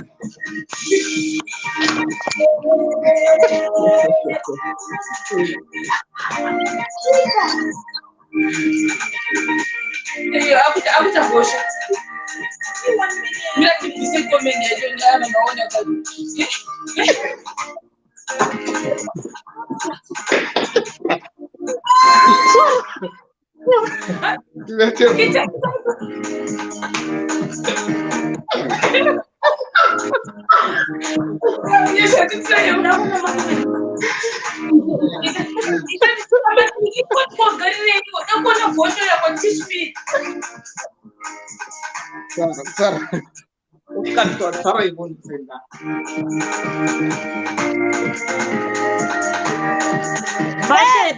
Masawi has to confirm kana vakutengera t-shirts. Vanofana kutanga vakonfirma.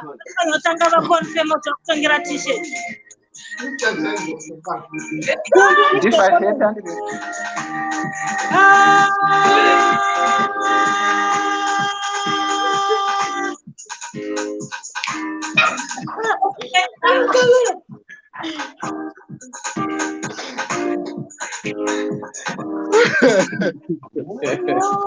Ana ndogwina chai. How are you?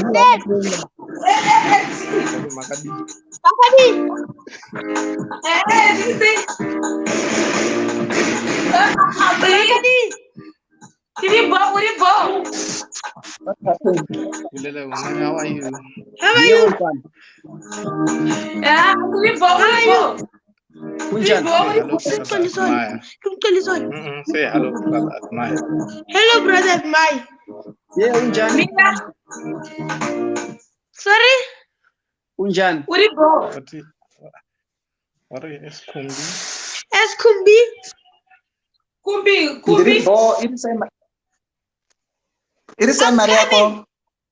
Kumbi. Okay. Kumbi. Baba Masai vakonfirma kuti vatengera Vashet a t-shirt. Yes. Jesus. Baba Masai.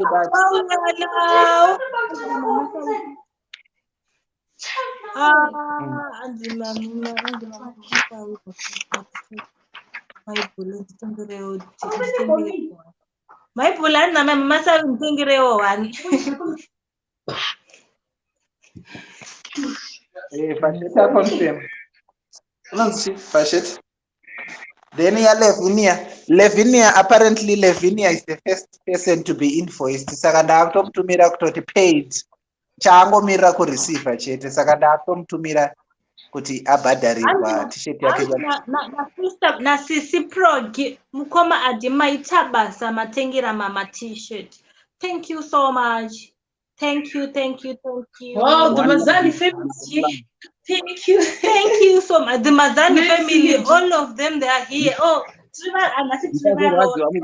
t-shirt yemshembereni aino hapana.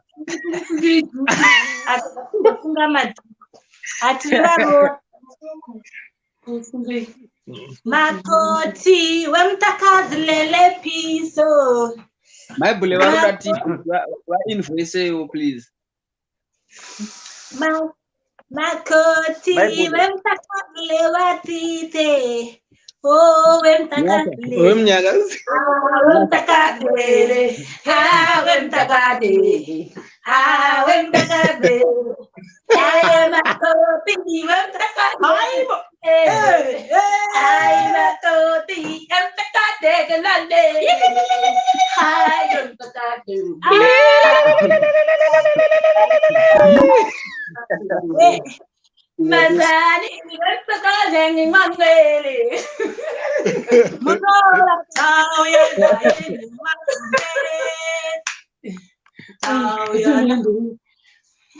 Nyasha, hata maibule unozoti tiri kuendesa paper kuna Kumbi, maibule vari mudhuze vari kuti vada t-shirt. Chitaura navo. Maibule. Lincoln. Maibule vati unjani puti Lincoln. Ngiyaphila mina right. Unjani umpilo? Ngilele kahle. Hayi impilo isharp. Rishabh, okay. Let me respond to this one. So that these people get the right thing.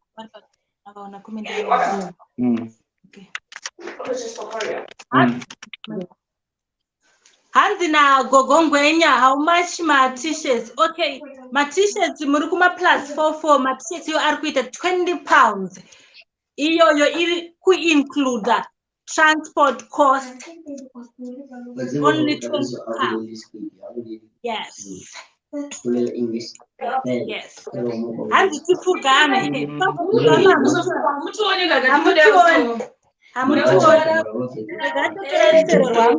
Dakona maZambia.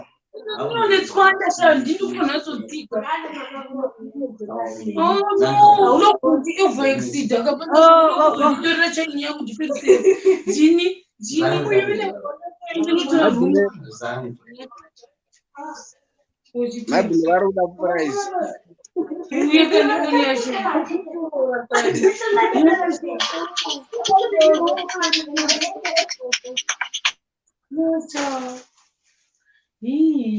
Noshandira mwira. Kaiza ndavorava. Wandira mwira nyosha chikuni. Ndokuti chitore wonugura. And how much ku Asia? Okay, ukupi? Asiyati kuchina. Uri kuchina. Ari kuita 500 baht. Mira ndona kuti imari kuma UN, which is £13. You can convert £13 to yuan. Maibule muri kuatira mari vabvunza kudhara price.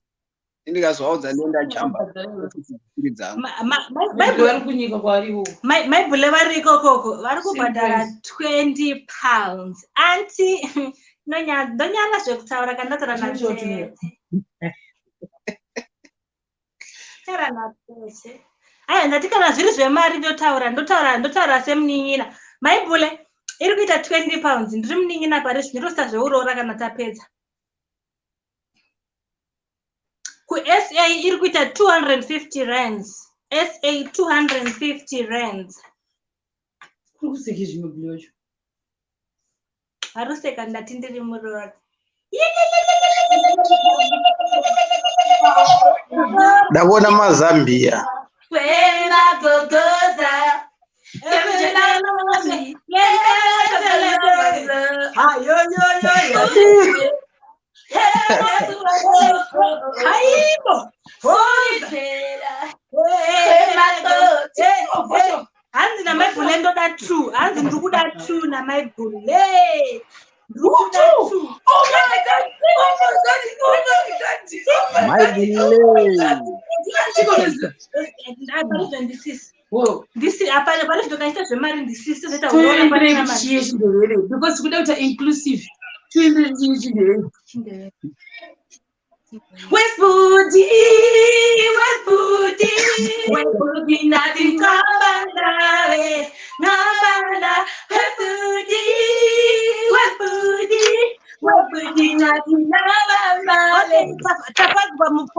Ku USA iri kuita 20 pounds excluding transport.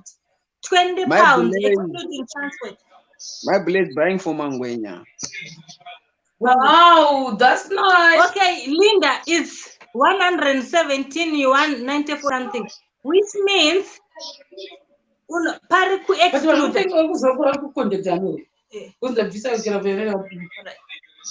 Okay, I'll put the details. Linda, I'll put the details per screen. One day, Bataku said, because it could exclude the transport.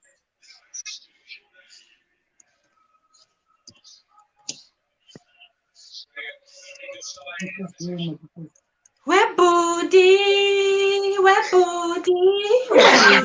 Okay, Mirandi name. Linda, unepe kunyorera here ndikupe namba dzangu. Undibate kuseri. It's +666. Okay.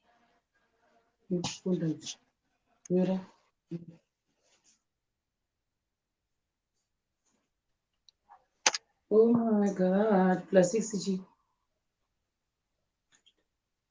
+66 +664 665 3161.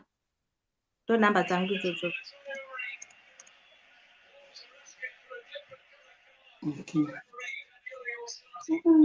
50 takutosvika. 50 takutosvika. Pane device inokuplaya something.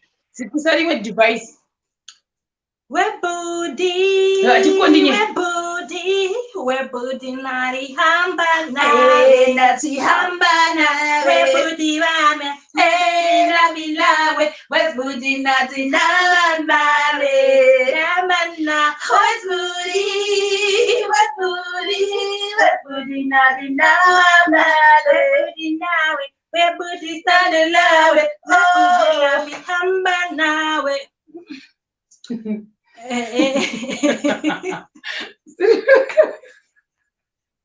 Guys, that's one guys. Okay. 50 guys, that's 50 guys. My bullet ndokubata kuseri. Urubvunza kuti moita sema payment yacho. Ndokubata kuseri. Indisire message pa number dziri pa screen. I will just ndokusendera message just after live. Yeah. Ana sitatamba ndikavata ndimuki mangwana ndine chikoro mufunge. Ndikavata ndimuki but don't worry zvinoita. Webudi anzi ndiri kuda vanonditengerawo t-shirt. Kumbi chimbokonfirma wani vanganisha. Ndokuma +44 wavangani takuda kuzorora manje. Hatashanda. Oh, gogo vari. Gogo.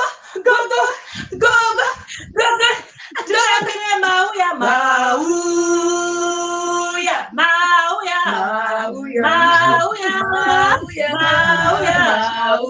Mauya kumasheti.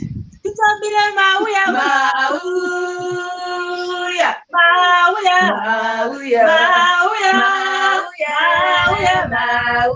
Mauya kumasheti.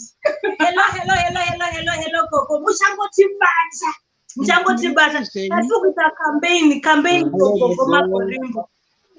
ndazvinzwa kasaka ndafanira kusvika ndipinde ndimutende links asati abuda kuti waita hako wachengeta muchembe muchitende ikokoko aiwa muchitende ikokoko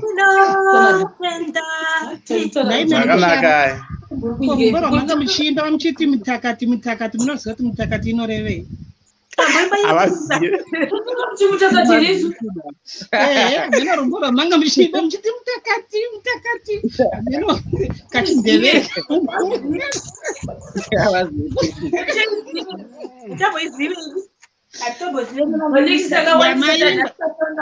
yamaimba before ichi makadi ikoko ndiripo zvakakadiwa ndiri nani uri sei upenyu hai upenyu tinawo nyasha dzamwari chete aiwa tinotenda mwari shuwa arikuda kutenga ine t-shirt akatombonitipira kuti gogo ndichavabhazi ndozati ndikawina gogo ndawina vese sunga one sunga dozen ane wori stereki mumungwarire mukomana handiti ka aiwa zvautonditipira kudai ndatoziva ndakutotamba ndakachenja koko matomuona munhu auya nepfungwa yeuhori ndisati ndatombotaura zvangu handiti ka saka ndiye ane hori gogo waita hako ndiana nditaura ndikumbi kumbi wati ndo idea kaimwe yandaida kutaura iye kungoti tete ndairemerwa saka ndaida kukutipira isati zvaiitika ndava ndazongobatwa nemweya wamwari but ndo zvandaida wakatobatwa nemweya wasatani wakatobatwa nemweya wasatani because dai wakatondibata nemweya wamwari ndingadai ndakatoronga kuti zvakamira sei kumbi ndada kuda kutokuudzai manje ainge anzi secret wosaka kugona kuchengeta secret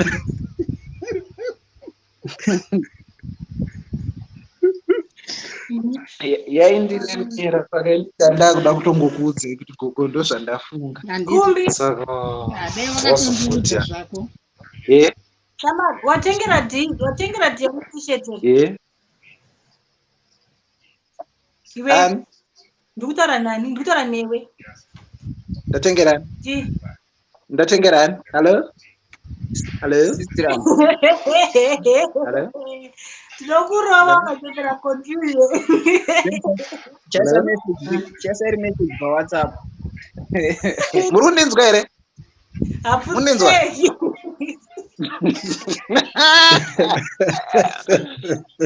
hanzi anoda magolf t-shirt manje ari kuda kuva specific iwe ndichamubata kuseri panyepo chambata kuseri ada kunyepa hanzi mashemari enzi ada kukutengera t-shirt ayo golf kutengerwa raundi iwo ndo wamufurira mina Lincoln pane device ndofunga riri kuplaya something kumashure like movie something like that kwandiri akusisina madevice alright pamwe pana mwabuda kupinda ndiburitse zvenyu gogo hallo large medium small XL okay all right mazvinzwa vari kuita order yagogo kuti gogo havana kutaura gogo ava gogo ava ndigogo wechirungu gogo wadi kumbotitambirawo vana kutaura andigone kutamba sharo kunoku ndine mumwe muplus 44 andisendera meseji maplus 44 ada kuvharisa zvinhu zvese close and open and shut down and shut all the doors every ndisende namba dzanyu sasister Eunice kumuplus 44 konai munhu atitumira meseji ari kunditi face inenge Facebook anoda kutenga hembe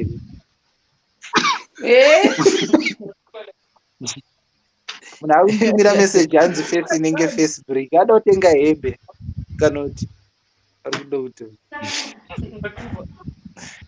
utenga mafacebreak ake saka ada kutenga face yako Mine ndida kusendera number dza sister yake.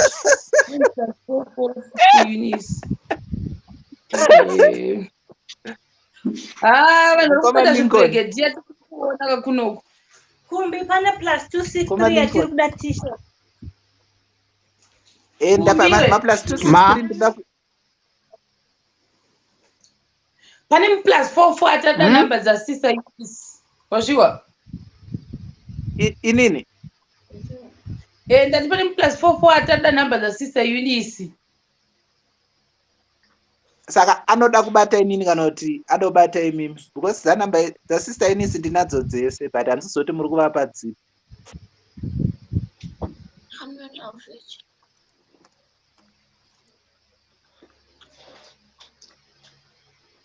Vanyarara vasikana ndanchiti brother Lincoln matamira mamuchita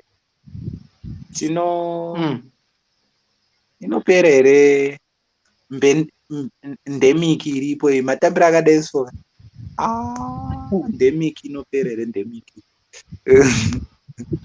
ndemiki yakutopera usatye zvavo.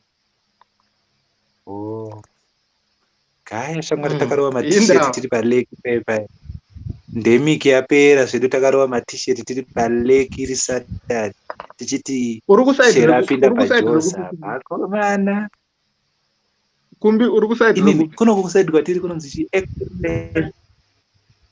Estrand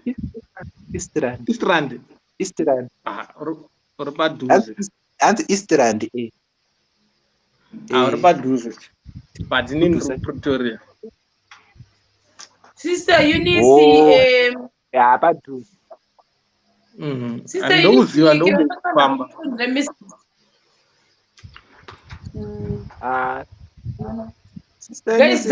kuvabata panhamba gogo chimbotambireika sisanisa ane dzimwe nhamba dzekuti kafonika chauzoti ndekare anogona kutogora nhamba dzavo gogo vane kadhanzi kakapenga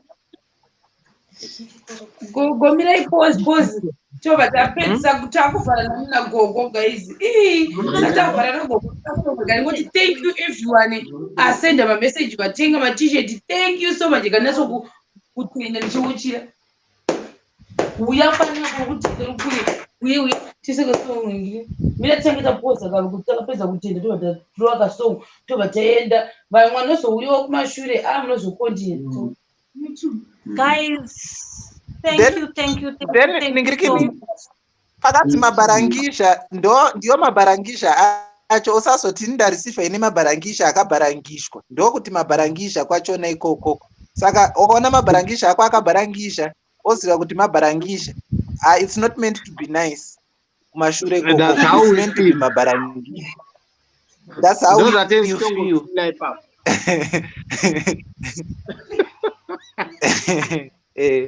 Nosonzomera kuti ndakatengeserwa tisheti yakabarangishwa ibarangisha.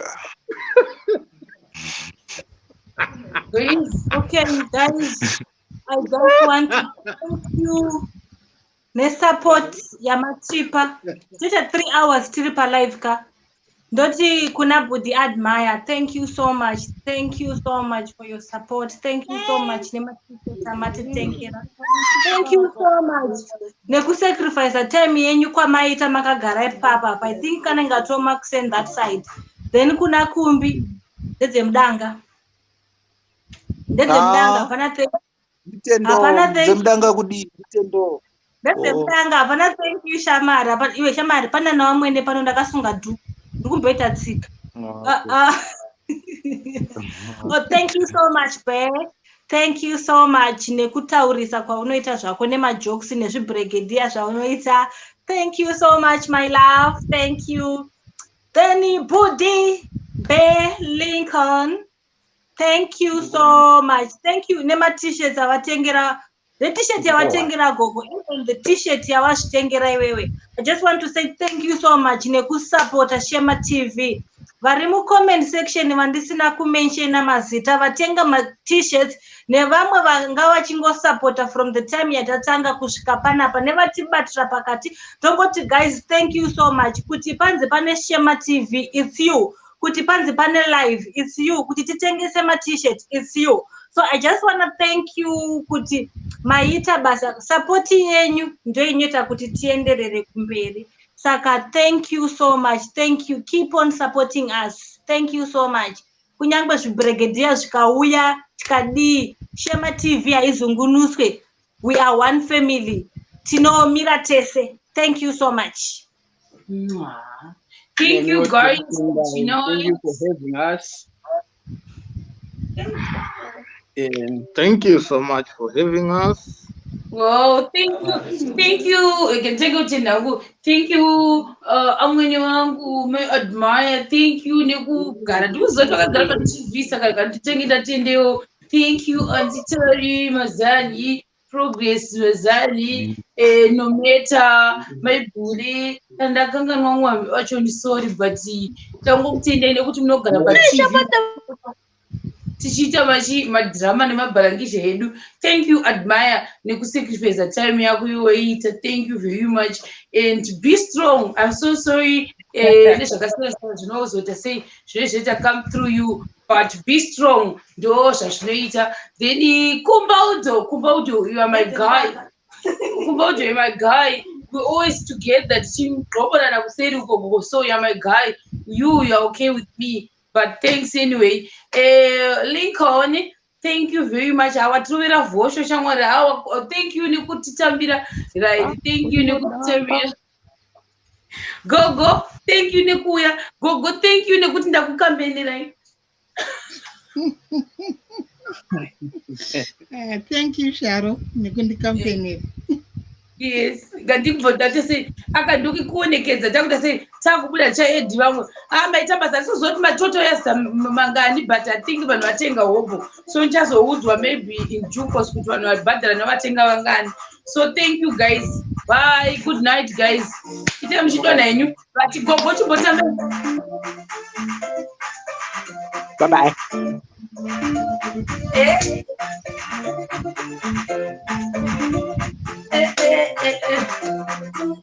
Oh, bye-bye, Gogo. Taneta manje. Oh, yeah. Oh, guys, good night. Good night. Guys, bye.